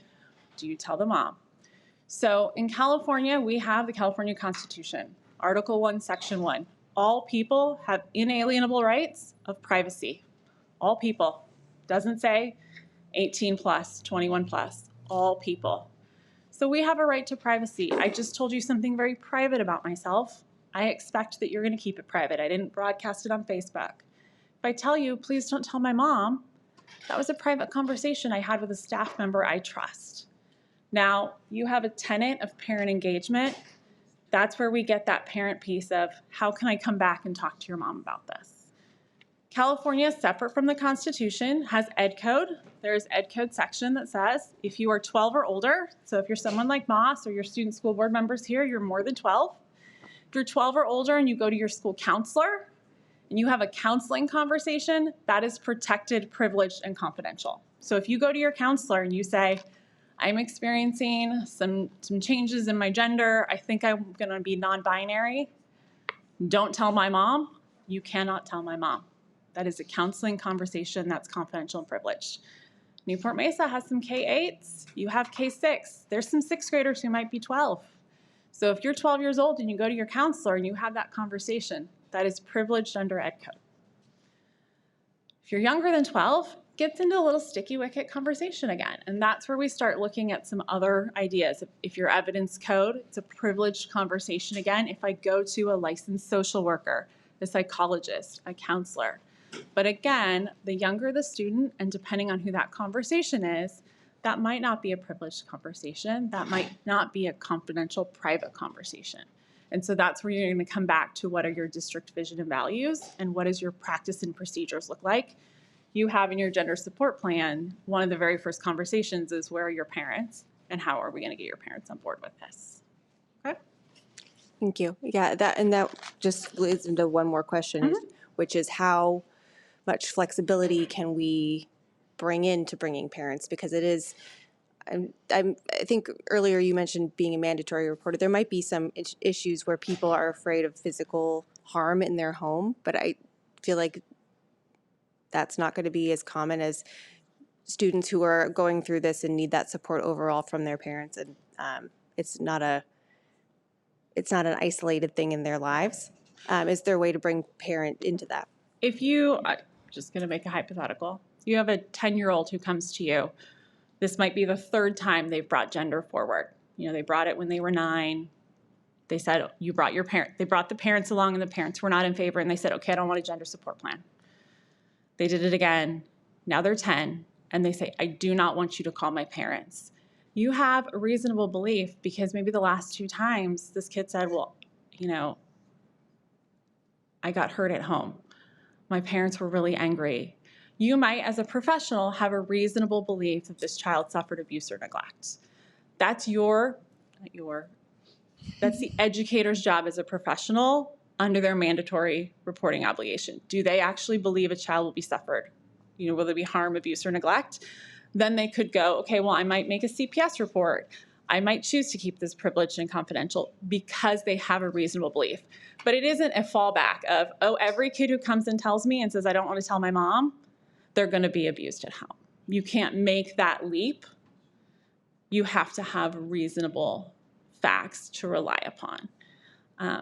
It is an unfair leap to all the parents out there when a kid says, well, just don't tell my mom. You say, no, we need to have a conversation. How? Why? What's your concern? We need your parents on board here.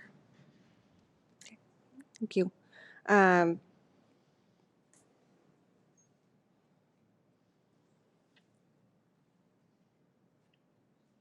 Okay, I think that was all of the questions that I had that related to legality and protecting students and bringing in parents if possible. Thank you. I have another question, but I'll save that for later. I sort of have a question to do with legality, only on the subject that you said some things about counseling and how that's protected. And I was just making sure that it's clear that everyone over the age of 12, if they say something confidential to, let's say, a counselor or a social worker, that is protected. They are not required to tell a parent. Correct. If you are meeting with a counselor, your conversations are protected unless it's educationally like, I want to go to college. Yeah. Okay, thank you. Trustee Wigand? Thank you. Thank you for all this information. And I think, as a parent, this definitely was alarming to say the least when you want to make sure that you know what's going on with your student on campus. And so, I'm highly supportive of, I think Trustee Bartow talked about parental engagement, transparency. I think that is a good policy to try to figure out how we can make sure and put systems into place that we do have parent involvement and we do have a system that we go through when these kinds of issues with our students arrive, that, our parents are, the number one important person in their child's life. And so I appreciate us trying to memorialize, I think it said in the agenda, what that would be. So we have systems that so teachers, counselors, principals know that and expect those correct actions that they should be taking. And then for us also to understand if they don't take those actions, that's a problem in their environment and in their job.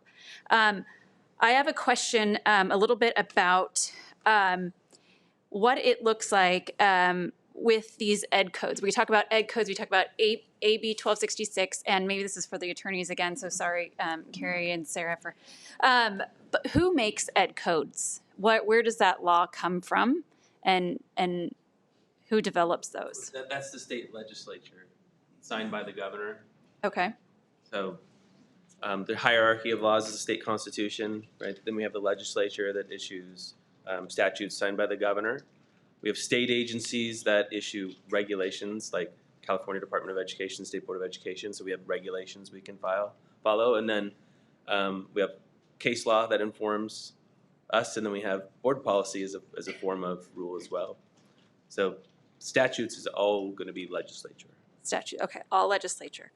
Okay, and who has to follow all of these ed codes? Education, yeah, okay, your district to be sure, Yes. yeah. And all districts in California? Correct, How yes. about public and private?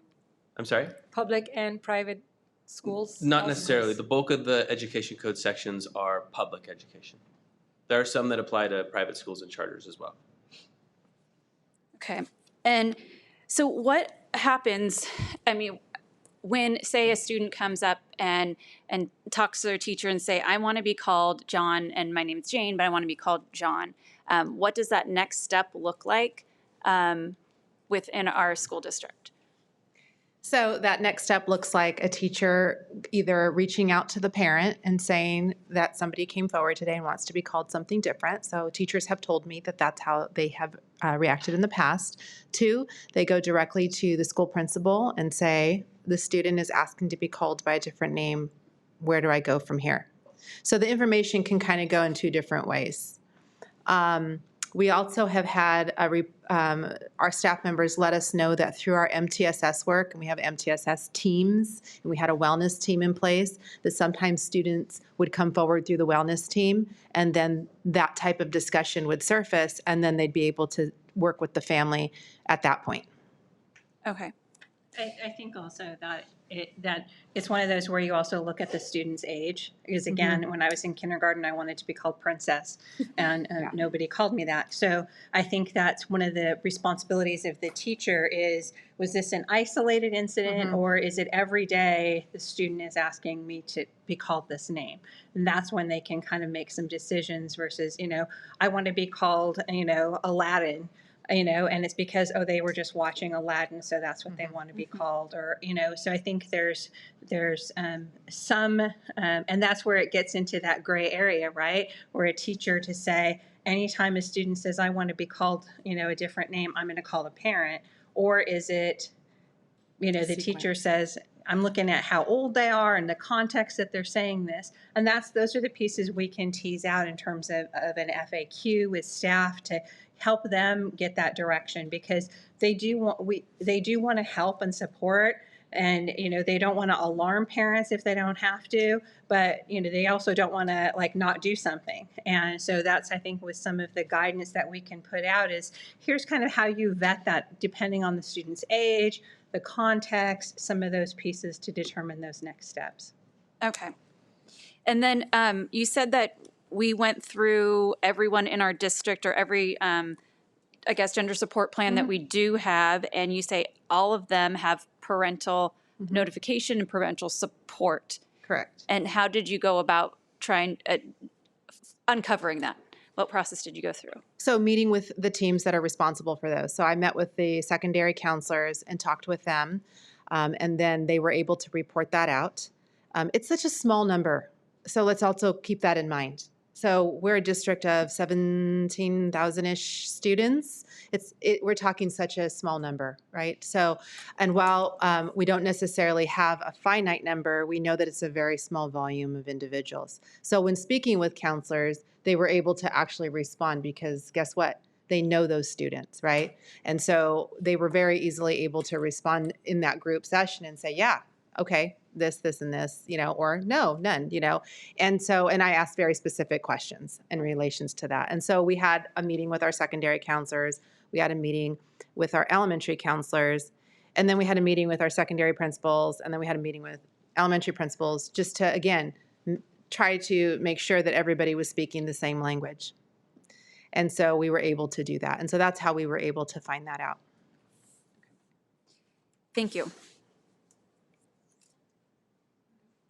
I have one more question. Yeah. Sorry about that.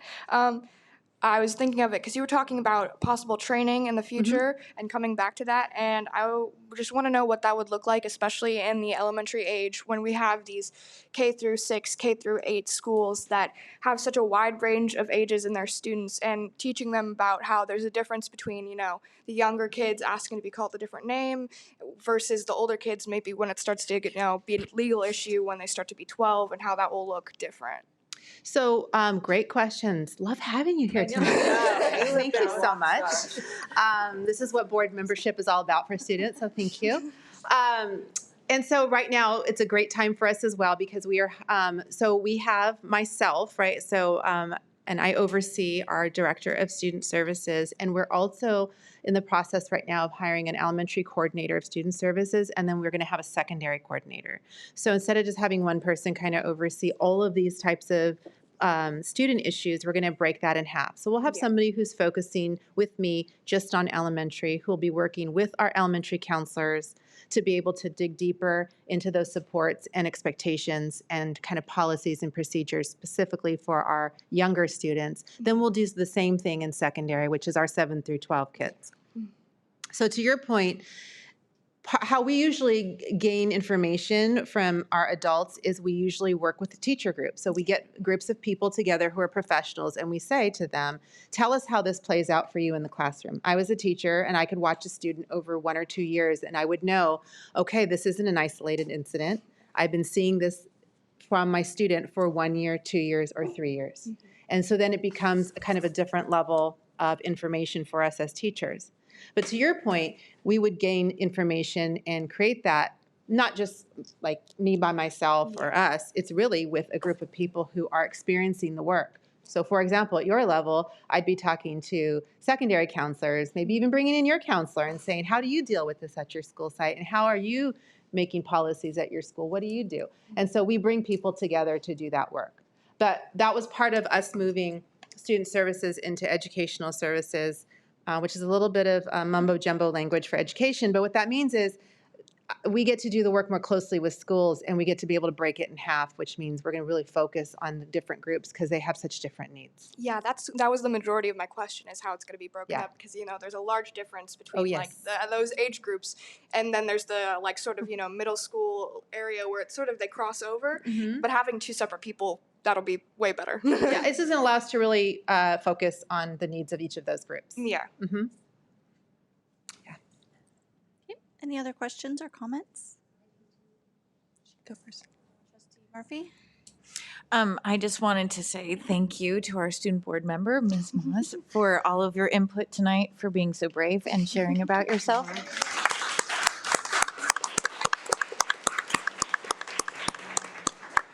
You're truly the next generation, and I look forward to everything you accomplish in the future. Thank you. And thank you to Mom for being in the audience and supporting her. Thank you. Trustee Barto? Yes, I just had one last question. Thank you. So just to clarify, you will be refining the process and coming back to the board with how that all works and informing parents as well?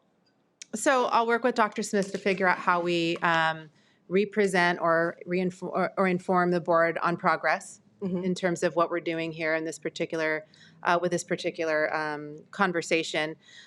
We can also update you on progress that we have with our teams out in the, I'm going to say out in the field, meaning our focus groups of teachers and counselors that we'll bring together to kind of work through the policies and practices, the FAQs that we could bring forward to be able, we're going to create them and then bring them forward, but we'll work directly with Dr. Smith and how we bring that back to you. And eventually how parents get to know that. I think that would be great because I think this is part of the bigger question of how we have, things have changed so much in the past several years, especially with COVID and how we approach mental health and mental health supports. And I think letting parents know what the process is, there's some things I didn't even realize that were part of the process on how students get counseling if they need it. So just sort of a general informational item, whether that's at the beginning of the year with our registration or something like that. Parents need to know what schools are offering and what's available for a variety of reasons. And then I wanted to add, if we could add ruler to a future agenda, because that's part of something we didn't talk about, but is part of that greater mental health and transparency and offering that, because we have actually really a lot of great resources as well. And I think that that's kind of getting lost in this other conversation. So I think being there for parents in both ways is really this is maybe a new area for us to look at our parental engagement policy or parental engagement board priorities that we haven't so far. I'm glad we are much more focused on academics and academic needs, and I think that's primary importance, but this would be an area of growth for us. Thank you, and I'll work with Dr. Smith to find a time to bring that back into understanding and what we can include in that presentation. Thank you. I just, not a question so much. I would love if we could do the FAQs, I think, to have those at 2 different levels and put them on the website. I know a lot of us get questions that we often, things are unclear, and so I think the more clarity that we can add to a lot of these items, the better. And I think one of the things for me that's really important too is that we're protecting staff and teachers, and so I'm glad that we're having principals and people look at what our current plan kind of template is, because I think it would be really helpful to make sure that there are checks and balances in there and that there are multiple people, you know, that have signed off on something. It's not one teacher, it's not one counselor. I think that protects our staff. I think it adds clarity for parents. And so I think the more that we can do that, the better. Thank you so much. Thank you. Next, we have our report from the Citizens Oversight Committee regarding Measure F expenditures. Mr. Trader. The board has appointed a Citizens Oversight Committee for overseeing general obligation bond fund expenditures. And I am just really grateful I can help them with the charge that you provided them. Tonight we have Suzanne Gauntlet, they're the committee's chair. Okay, and I'm going to try to get to where I'm supposed to be. Let's see here. Oops, didn't go to it.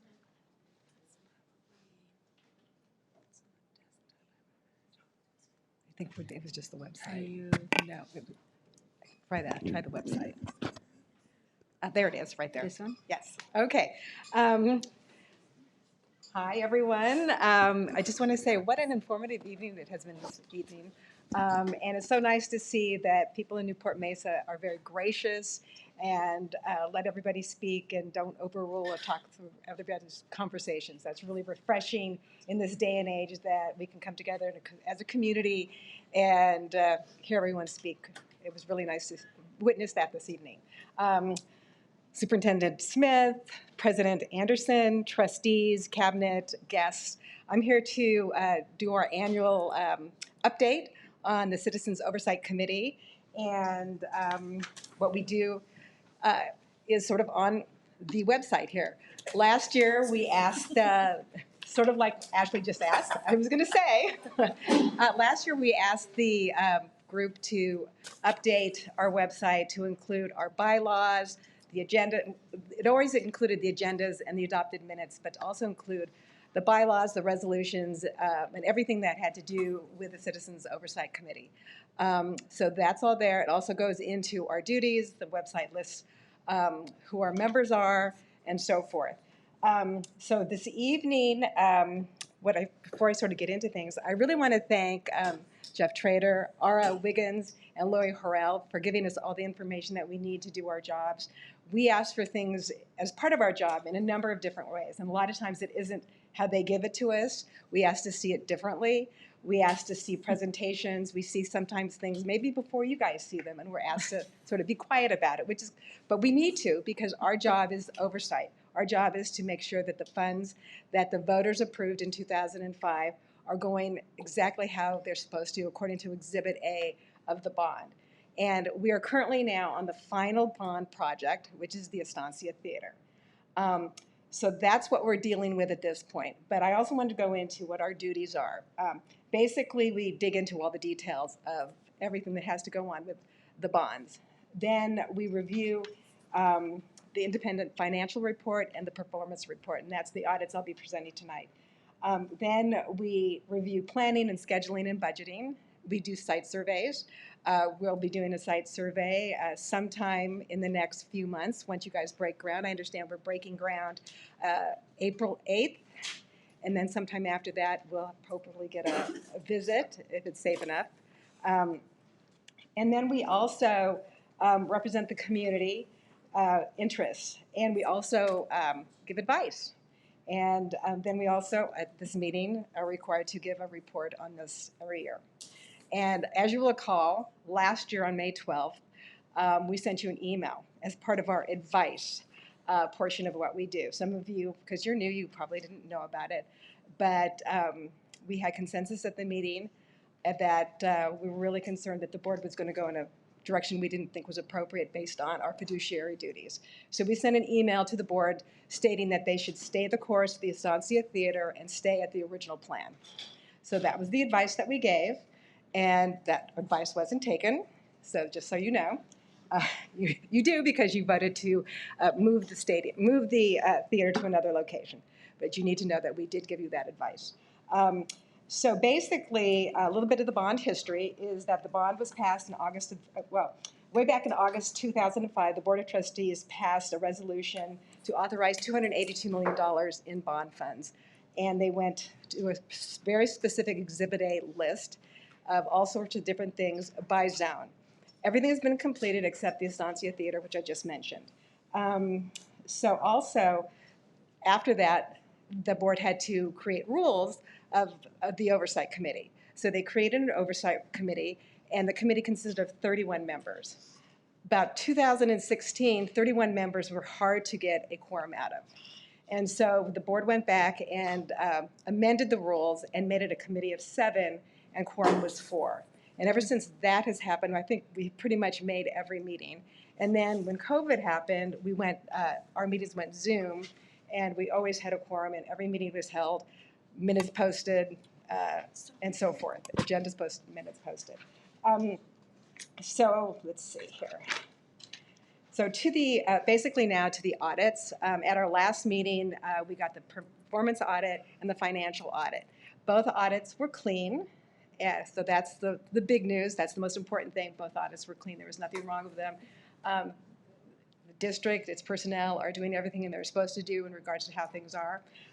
However, just to let you know, the funds were not huge. We only spent, the net was a little over $300,000 in funds that were actually spent. At the next audit period, we'll be seeing primarily more dollars being spent in the next couple of years. That'll be a different time frame. The audit period goes from July 1st through June 30th of each year, and that's what this audit is for. It ended of June 30th, 2022, and that's what you've received. And that's what we accepted at the meeting on the 27th of this month. So basically, I'll tell you what their opinion said. The accompanying financial statements referred to above present fairly in a material respect, in all material respects, the financial position of the building fund Measure F of the district as of June 30th, 22, and the change in financial position for the year then ended in accordance with the accounting principles generally accepted in the United States. And that was the financial audit. And then the performance audit is the one to make sure that everything is being paid properly and so forth, and they do a test of invoices and so forth to make sure it's going to be paid to the right thing and went to the right vendor, and they do a sample on those. So basically, the results of our test indicate that all the significant respects, Newport-Mesa Unified District properly accounted for the expenditures held in the building fund Measure F, and that student expenditures were made, and such expenditures were made by for authorized bond project. So the bottom line is that everything was clean and everything was fine. Basically, the other thing I want to mention is that we only have a little over $27 million left in the bond, and obviously the theater costs a lot more than that. So you're well aware that basically you've approved a theater that you're going to have to use other funds for outside of the bond. And in the committee, we've asked to see those, anything that has to do with the theater, parking, going in and out of the Estancia property. Those are all things that are caused because of the theater and the move of the theater. So we've asked to make sure that we see all those reports, and it's reported to us in that matter. And then the other thing that will happen in the 23 report is, as I said, you'll see more funds being expended, and you'll also see the accounting about the sale leaseback that has happened to fund the project. And that's pretty much it. Thank you very much. Any questions? Okay. I just had one question. I think I brought this up to Mr. Trader one time before, but it looks like there's one person that's on the committee that is, I think, can still just be a member at large, but is notated as a commission that no longer exists. The Senior Commission for Costa Mesa hasn't existed since 2019. So I think the person just needs to be on there as a member at large. I think that, just so that website's correct. oh, okay, okay. We'll make that correction. We're also working on refreshing the committee. We have some vacancies, so. Thank you. I just wanted to thank you for the report and say I look forward to seeing the 2023. So thank you for your efforts. And next we have our report on elementary school shaded playground structure improvement project, Mr. Trader and Mrs. Wiggins. We have Ada Wiggins here, who is our Director of Facilities, and she's going to present some updates on our playground equipment with shade.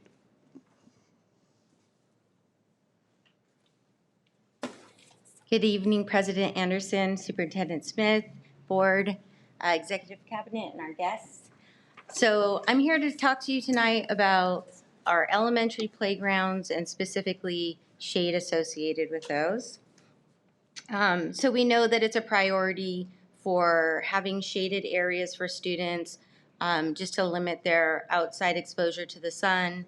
And so we started looking at what are the shade elements that we can consider. And so everybody knows that schools like to put in permanent shade structures. And so we also wanted to start looking at trees as we're going through this exercise. So what are the typical areas that we're putting shade structures or trees around, which are the playgrounds, the lunch table areas, and then grass fields, looking at kind of as we move forward in some of our projects, creating some tree lines that buffer around some of the grass fields. The types of structures that we're looking at are standalone structures, which are your typical 4-post structure with a fabric canopy. And then also we're looking at an opportunity to have shade incorporated into the playground structure or apparatus itself. And then we know that we have on the district campuses, we have a variety of solar structures. Some sites have them in parking lots, some sites have them over their lunch areas. So we've kind of accomplished our solar aspect of those, but just wanted to note we have those as well. And so what we're looking at is what is the best approach to get sunshade in an applicable application. So the things to consider as we're deciding what type of shade to incorporate now or sooner than later is so the universal TK program. So we know that we are implementing year after year additional birth dates that can come to school at the TK age group. And so as we're considering that, we're looking at the possibility of not only having to modify buildings to accommodate the TK program, but also potentially expanding lunch areas that are adjacent or part of the kinder yard and also the playground areas. So as we're looking at what type of structure to do, not having the full implementation of TK in place, we're trying to be very careful about what we're going to propose to you. And then the same goes for the permanent 4-post shade structures and as it relates to the master plan. So we're trying to look at how would, if we went ahead and put these shade structures in particular areas, how may that conflict with the master plan? And a huge expectation as we're preparing to do this master plan is really to get a lot of community feedback. And so knowing that we're looking to do shade maybe sooner in some aspects at the sites that don't conflict with the master plan, we're looking at a couple of different options there. And we know that we're going to go ahead and install shade structures at 22 elementary school sites in a variety of areas. So we've been working on strategizing how we do that. So as recent as February 17th, we interviewed 4 different playground structure vendors, and it was kind of fascinating. We called them up on a Wednesday, And we said, can you meet with us this Friday? We're going to give you an hour for each of you. We pulled together our construction management team, the maintenance team, and the facilities team, and we did these interviews, and we had a great turnout. Everybody showed up, and all 4 vendors were very well known in the area. They've done these type of projects, and so we were trying to determine who to pick. And really a lot of it was the type of structures they have, whether they're already DSA approved or not, and then the vendors exhibiting how they have done district-wide projects in the past. So they had to give us examples of projects in specific school districts for us to consider as we went through that process. So at the end of that process, the team got together, absent of the vendor itself, and we evaluated all of these vendors to determine who we would move forward with. So within 3 days, we had notified the vendor that we had selected him to be able to participate in this process. And so they were quick. We've already done all of the assessments of all of the elementary school sites. So they went out to every campus to document all of the different play areas, to document the type of equipment that already exists on campus, and actually put it on a plan for us. And so what they're going to do next is they're going to provide us an exhibit that shows us all of those areas that I just described, and then they're going to go through and provide us options of types of equipment that we would develop a standard. So for the TK kindergarten yard, this is a standard, and it can come in different configurations depending on the layout of that playground. And then depending on if we have a preschool area, they would give us a different configuration there, and then elementary. And then once we have options of what those standards are going to be, we're going to meet with the elementary education department and talk about those standards and have them kind of select either 1 or 2 that can be put in at all of the schools across all the elementary schools. And so this is just an exhibit showing you where some of the playground areas are. This is Killybrook. We have 2 different play areas, but if you think about some of our other sites like Wilson, we also have a separate area for the preschool area. So we'll be looking at all of those spaces. So they've already conducted the assessments, and so we're anticipating probably another month or so, and we'll be able to have those standards to meet with the education department. Just another example of Anderson Elementary, which is a little bit different, right? We have different levels, and then the kinder areas off to the side there. But just another example of the exercise we went through.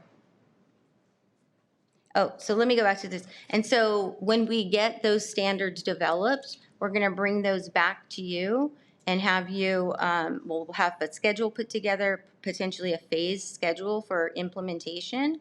And then we'll also have a cost for you to review as we attempt to move forward with this. We'll definitely need a budget from y'all. So what are we talking about? We're looking at specifically incorporating the shade that is part of the structure. So these are just some of the options. And as we look at these options, we're going to have to just assess how they fit on the sites. And our intent is to get as much shade as possible incorporated. There are certain triggers, though, that would require us to go to DSA if it's a certain size. So we're going to try to find that balance as we go through.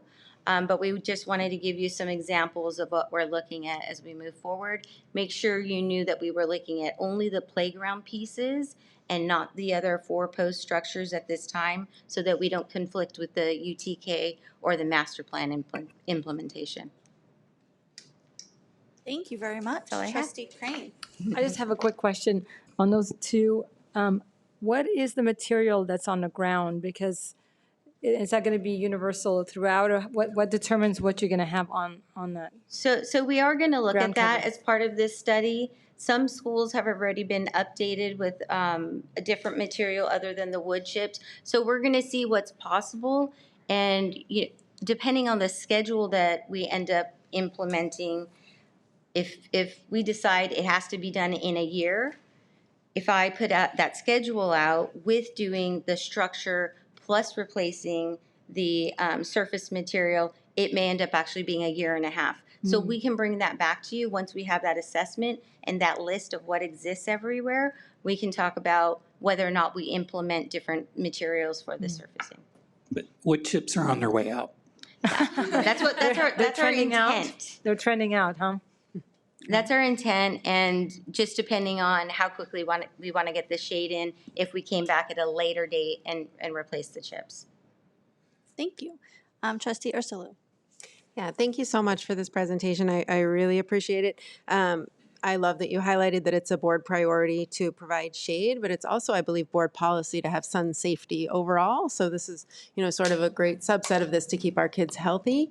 So you've talked a lot about the vendor, but on that very first slide, you mentioned that it's shade structures and or trees. Can you talk a little bit about how that vendor, or is there a different kind of assessment that's going to take place to increase the natural shade structure from trees and how that gets incorporated with it? As, some on this board have prioritized, preserving our natural shade, and not only for children's mental health, are trees sort of integral part of their built environment, but moving forward, not only not displacing trees that we have, but adding more trees to where it's possible. Can you talk about how that So right now what we're saying is we know there are other opportunities to provide shade. For this phase of this project, we're not looking at the trees. It's something that we would consider as we do the master plan and the long-term plan, just being a more permanent thing. The other thing to note is if for whatever reason our master plan or our UTK implementation plan conflicts with what we do for this phase of the project, the play equipment is much easier to move or expand around than any of those others right now. Thank you. But we will definitely keep you apprised of that as we move forward with the master plan. Excellent point. Trustee Wygant. Thank you for this presentation, and especially no wood chips. I love receiving my kids' homework and work that they do in class, but not the other stuff that comes back in their socks. In their socks, yes. So that's great. On these shade structures, I know that there's been, some foundations obviously want to have other shade structures at their on their sites. Would this be something that you say that we would implement in the next year or two, kind of, you'd say? I believe so. So all of our schedules are kind of dependent on how much community input we're going to get. So we'll put a schedule together that considers a board meeting to bring it back to you once we finalize a plan to bring it back to you. But I can see a 2-year overall schedule once it's approved, what we're going to implement, and we have a budget for it. I think 2 years is fine. The one thing that we will need to consider, though, is if work could happen during the school year. Could we potentially be working on one playground structure and, it's down for a month, but they have a new facility a month later? So we'll look at what that phasing looks like, how much they can accomplish during the summer, and then if we have to go into the school year, what that looks like. But if you say nothing can happen during the school year, then we'll be looking at maybe 2 or 3 summers. Got it. Okay, thank you. Thank you. I know when a few of us first brought this item up, we got kind of like silly looks, like shade. Wow, why are we talking about shade? So I really appreciate that you did write on here board priority, and it's something that we really value, and for putting together a comprehensive plan so quickly. Thank you. Thank you. And next up, we have our consent calendar. Do I have a motion? So moved. Second. Okay, moved by Trustee Crane, seconded by Trustee Wygant. Roll call vote. Trustee Anderson? Yes. Trustee Crane? Yes. Trustee Wygant? Yes. Trustee Pearson? Yes. Trustee Murphy? Yes. Trustee Ursulou? Yes. Trustee Barto? Yes. And then next for our discussion action calendar, we have item 20A, approve transportation service plan under California Ed Code 39800.1. Mr. Trader and Ms. Humphreys. Tonight we have Shelley Humphreys here. She is our Director of Transportation. She's going to present to you the district's transportation plan. Hello, Superintendent Smith, President Anderson, and members of the board. So I'm happy to be here. I'm sorry my audience is all gone. I don't want to get everyone wet, but we'll get through this. So We're here. okay. We're sitting All in right. the back rows there too.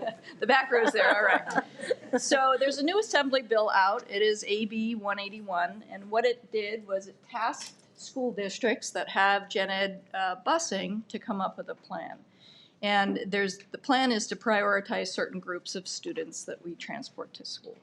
So the plan also can be found, it is in draft form until the board approves it, on our school website. So the priorities should be TK through 6th, McKinney-Vento kiddos, special ed, foster youth, and low income. Let me see if I can do this here. So gen ed busing is not required in the state of California, but Newport-Mesa, as you know, we're one of the few school districts that still offer gen ed busing, which is exciting, right? We want to get the kids to school. So that is something, and we do it without reducing other services to kids. So there is a special legal requirement for special ed, and that's driven through the IEP. And so the IEP team under Sarah Jochum's watch, right, decides whether a student needs transportation to and from school in order to have FAPE, free education.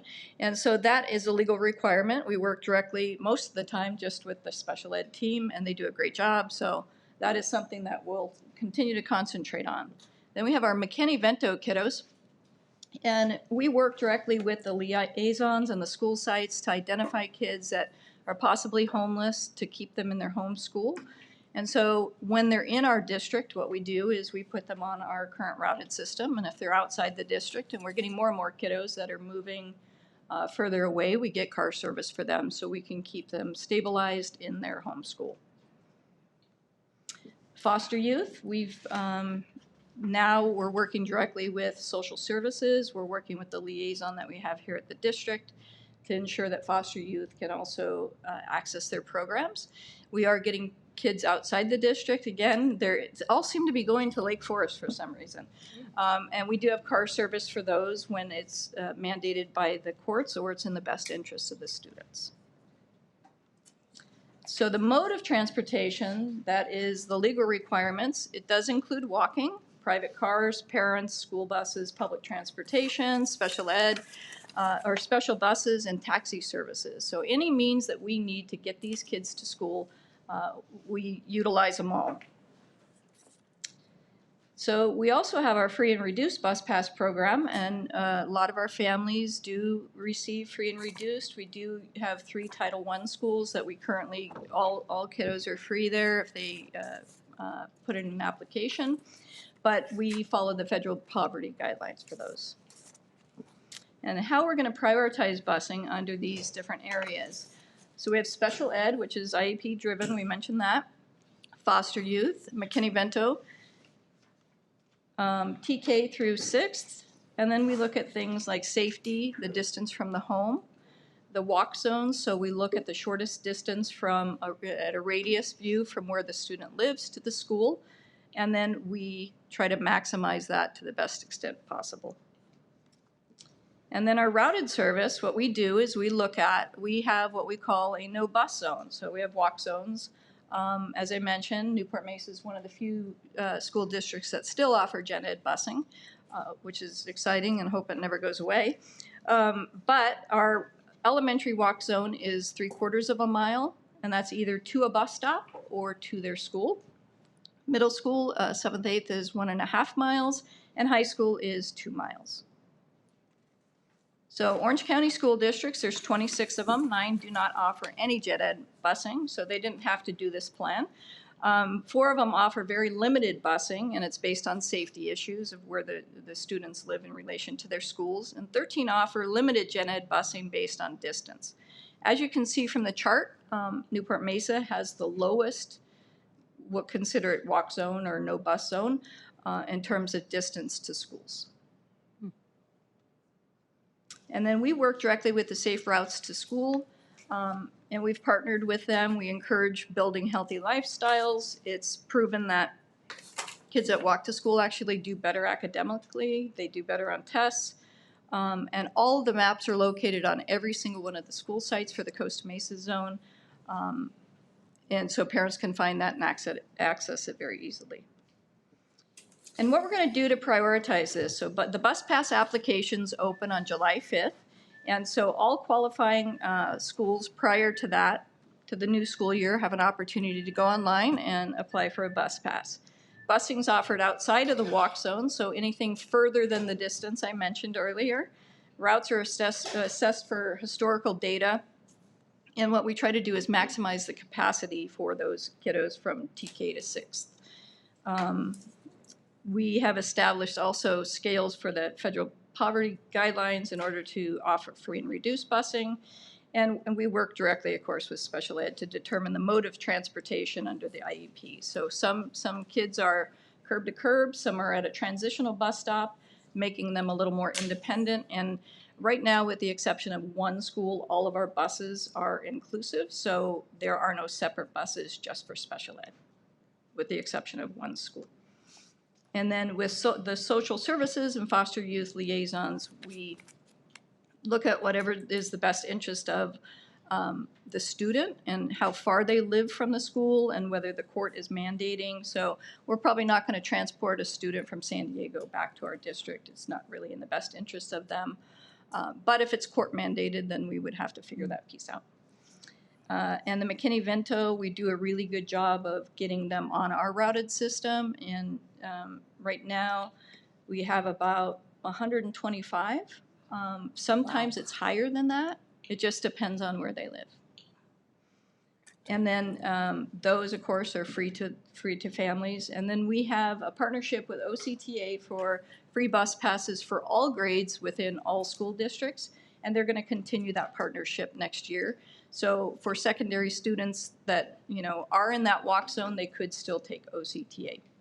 And we've worked with the liaisons too to set up those routes for them. So I think public transportation routing is very complicated. So we typically do that for them, and then we'll help a family.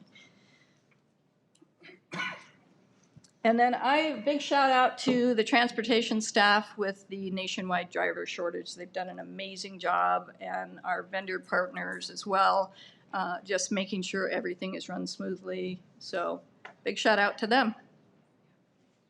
Any questions? I have one question. Yes. Now that we are doing the free meals for everyone, is it more difficult to get the information to determine who qualifies, or is there an application? Yeah, so there's an application process, and then we have a chart that we follow for the federal poverty guidelines. And so a family would bring in income documents. It could be a bank statement. It could be if they're on unemployment or some other documentation. And then it's based on the number of adults in the household too. Thank you. Yep. Oh, yes, Trustee Weigand. Yeah, I just wanted to clarify. You said that OCTA provides us free bus passes for any NMUSD student that would want Any student. So they bring the packets over at the beginning of the year. We deliver them out to the schools. So any student can go to the office and get a free, and they can use it on the weekends and nights and whatever they want. Oh, wow. Okay. No qualifications. No qualifications. Yeah. Thank you. Yes, Trustee It's an amazing benefit. Have we? No, well, so if a family in need is in elementary, they also can get a bus pass, so they can use that for their student all the time. Do we know approximately how many students use that privilege? I think they use it more for their personal use than they do to access school. Definitely no elementary kids. That sounds good. Right? That's So great. go to the beach on the weekend. Thank you very much. Okay, any other questions? Nope. All right, thank you. Thank you. Do we have a motion to approve the transportation plan? So moved. Second. Okay. Moved by Trustee Weigand, second by Trustee Barto. Roll call vote. Student Board Member Moss Elliott? Yes. Trustee Anderson? Yes. Trustee Crane? Yes. Trustee Weigand? Yes. Trustee Pearson? Yes. Trustee Murphy? Yes. Trustee Ursulou? Yes. Trustee Barto? Yes. We'll do informal reports, starting with Dr. Smith. Good. I know it's been a long night for everyone. Shelley mentioned staffing, national shortages for bus drivers. That's true for all educators. We met again with the California Staffing Collaborative recently with HR, with our team. We think we've got some innovative approaches here with some assurance we'd be able to fill all of our expanded learning opportunities next year and even start to address classified shortages. And this is what's really cool about one of their services is they would do the recruitment for us for classified employees that would become your members. So where we struggle in other ways to find people, that's one of the options. Pretty exciting. Anyway, we'll see where this goes. I want to thank and congratulate Grupo Cresced for the almost 150 parents that got their graduation from this parent education program. It was awesome. It was great to see them celebrating on Zoom. And then DLAC this last week, just some great opportunities for parents to learn about what we're doing. Also for them to ask me questions. I think there were 2 pages of questions. They had great insights about their concerns and gave us some direction to the team about some things that we can focus on. I want to say Labor Management Institute, the work that we're doing there, it is tomorrow. Looking forward to doing that with our labor allies. We have trustees who are going to be there. The way to keep relationships great, make them better, is to be intentional about making those relationships better, and we're doing that work every day. And in particular, we're doing it tomorrow. And then finally, I was challenged publicly to be on hot seat at CDM against my wife's better judgment because of my cardiac condition. I said I will show up, but I may have to at some point bow out. I finished all the wings and had a great conversation with our young people. Excellent. Our young people all across the district are so impressive. And so everyone survived. They had a student that's in an EMT class. He was there just in case I needed CPR. He was on call. What a kind kid, right? But I met the challenge. Anyway, that concludes my report. Okay, thank you. We'll start with Trustee Crane.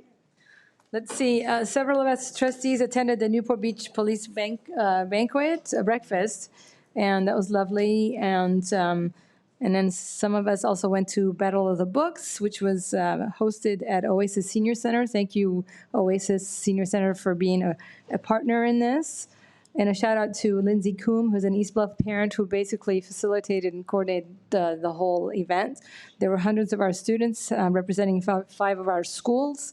So that was wonderful. And I believe Superintendent Smith managed to make it. I don't know how you end up everywhere, but you are. So thank you for supporting us. I also want to commend the parents that came here from Corona Del Mar regarding the pool. I truly appreciate their approach of collaborating and partnering with us. And thank you, staff, for meeting with them. And I know you spent the weekend working on this as well, so appreciate it. Also want to commend Assistant Superintendent Jochum and Torres for their very candid discussion today on the item on mental health, including gender transitioning and all that. It's a raw conversation. It's a good conversation. It's a necessary conversation, and we really appreciate you facilitating it, and the trustees had some wonderful comments about it and questions. Foremost, however, I am constantly amazed by our students, how articulate they are, how intentional and brave, and just love having them come and speak to us because they are, again, I keep saying it, they are why we sit up here and do the work. So, and especially proud of our student board member, Moss Elliott, Marcy Cope, and Mom. Thank you. Trustee Wiegand? Yes, a week ago, there was the Newport Beach City Youth Track Meet, which had some great runners from our elementary schools. And there were running clubs from Harbor View, Newport Coast, College Park, Our Lady Queen of Angels, and which is a private school, but we'll let them in. But no, it was all for the city, and Newport Heights. And I have to say that it was so great to see our elementary schools having school spirit and having running clubs. And I was really proud. I think the biggest running club is actually from College Park, and they have a great parent that runs that. no pun intended. And he was great. It was a great event. It was great to see our youth out there. I was also able to attend Battle of Books, which was great. That was awesome. I have LMI tomorrow, and I just also wanted to give a shout out to Miss Elliott over here, and just say never lose that courage. Well, our students have been extremely busy this month. I got to go to the Harbor View production of Aladdin, which was absolutely spectacular. The Newport Coast Elementary production of Willy Wonka Jr. And the talent coming out of Newport Coast is amazing. I also got to go see CDM's Chicago production, which was something right out of Broadway. Just so proud of our students and the amazing things that are happening. I attended a couple Battle of the Bays for the volleyball Battle of the Bay, where both of our principals were cooking burgers, which was amazing. And I think another one of my favorite events this month was our student representative for CDM, TJ, put on a car show at CDM, student run, all by the ASB, and they wanted to do something special for our community. They wanted to invite the community, and they didn't charge a thing. They didn't want money. There wasn't a fundraiser. It was just some way to get the community involved. And for those young kids to want to put something like that on for the community at such a young age is truly amazing. And that's it. It's your turn. And that's it. Yeah, so thanks. Not too much has gone on the last couple of weeks, but I guess a lot when you start writing it all down. I did have a chance to join in on a CSBA legislative visit with Assemblywoman Cotty Petrie-Norris. That went very well. I think thanks to Michelle more so than myself, so I pretty much got to listen, but it was very informative. So it's good to know what's going on at the policy level with the state and how well our school board fellow trustees advocate for our teachers in schools. So that was great. Also met with Dr. Kwong and assistant superintendents here, cabinet staff, the other day to talk about more anti-bullying and school safety efforts at Costa Mesa Middle School and High School. That was very helpful and informative. I really appreciate everyone's hard work on that and all you do to keep our kids safe at school. It's always impressive. Let's see, next coming up on the agenda, we are going to be tomorrow night at the Norma Herzog Community Center for the Women in Engineering event. If anyone wants to show up at 6:15 to 8:30, which is a random time, but that's what the flyer says, as well as Trustee Ursula and Anderson and I will be at SOI for their Newport-Mesa School Board panel on Thursday night, starting at 6 for anyone who wants to join us there. This weekend, Costa Mesa High School Drama is presenting their Broadway musical, Bye Bye Birdie. 4 shows this weekend, March 30th and 31st. 2 days, 4 shows. Everybody please come and enjoy it. It's going to represent Mesa Drama, Mesa Music, and Mesa Dance. So it's going to be a great show, and I'm excited to go. Also, Principal Dr. Kwong wanted to remind everyone that Newport-Mesa is having their LCAP forms coming up on March 30th, and to please register parents out there and please give your feedback as to the future direction of our schools and the district. And that's it. Okay. I'm just happy we're talking about trees and shade, so we can all go home. My job is done. I had the privilege of going to the Future Trojan Night at T. Winkle, and The principal there did such an excellent job motivating everybody to want to come to our neighborhood school. She played my favorite jam, so she wins. And I want to just give a shout out to the student who is here in the suit talking about voter registration. Wherever you are, there is an organization called the Civic Center Project, Civics Center Project, and they do exactly what you want done, which is voter registration, early registration on high school campuses. So we can't reach out to them because we're elected officials, and that would be very shady if we were out there registering youngsters to vote for us. But you can do that. So you should reach out to whatever school you're in, to your principal, and orchestrate some of those voter engagement and future voter engagement activities that you were asking about very eloquently. Good job. And also, excited to go to Soy this week. And Moss, like everybody has said, you were the right person at the right time today. So good job. And I'm going to give you my flowers here for you to take home to your awesome family. So thank you for all you do.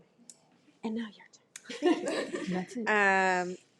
I attended the Legislative Advocacy, used to be week, it's a few days, via Zoom this past couple weeks. And then was also really pleased to see the CTE exhibits at T-Winkle. It was really great how engaged all of the kids were, and a couple of them came up to me and said, "Where do we start?" So I said, "Wherever you find an interest." So it was nice to see that they were so overwhelmed by the opportunities that they didn't quite know where to start, and that was great. Tomorrow I will attend the Arrayas performance at Newport Harbor High School, which I'm very excited to see. It's always a wonderful show. And then along with Trustee Crane, we have our Community Alliance for Bike Safety meeting and a chance to talk about all of the bike rodeos and other sorts of programs that schools have prioritized throughout the district over the past 6 months, and how we keep working towards goals of increasing bike safety. And that is all for me, other than to say, again, thank you, like everyone said. But Moss, you and Marcy have always been such a great part of this board, so we're glad to have you back again. And yes, truly right place, right time. Thank you. Thank you. And following up on the bike safety, I was able to attend the bike rodeo at Soy. I'm going to Soy twice this week. And I just wanted to thank Dr. Smith for coming to DWAC and answering in depth the questions that the parents had. I particularly appreciated your challenge for staff that we don't want the list to ever get that long again. And I thought that was really powerful. I had lots of parents after say that they really learned a lot and loved it. And then I went to Future Trojan night at T-Winkle. And one of the things for me that was really impressive is there were two people there that I went to Estancia with. They teach in our district, and their kids are one at T-Winkle and one at Estancia, and they're part of the PTA. And it's just lovely to see some of our Costa Mesa, former Newport-Mesa kids that are teaching and are training others in how to join the PTA and how to advocate. So it was really lovely. And I got to attend the Ray Family Literacy Celebration, which was more than just talking about literacy. The parents get a book in English and Spanish, and then it's to build community, and so they have a smaller group of moms that do it, and then they train the second cohort, and so they go through like their life story, they do a presentation, and so it was a really emotional and kind of touching event. I really appreciated it. And I also was able to attend on Saturday, kind of interesting and strange, but Northgate Market, which is like a very large grocery store chain that's largely in like northern Orange County, they are building a massive kind of like a Northgate grocery store / cultural center on Harbor and Wilson. And so they had their first event last Saturday. They're going to be having an event next month. And they're going to have a test kitchen. They want our CTE students to come. They're going to have a stage. Cool. They want to have like our youth mariachi groups come. They are really involved and invested in being a huge part of our community. And so there's like 40 ideas that I think would be possible for our district to partner with them, including just basic field trips. There's all kinds of crazy things they're going to have there. So it was random but lovely, and I think it'll be a great addition to our city. And then tomorrow I'm going to the CTE Women in Engineering Night at the library.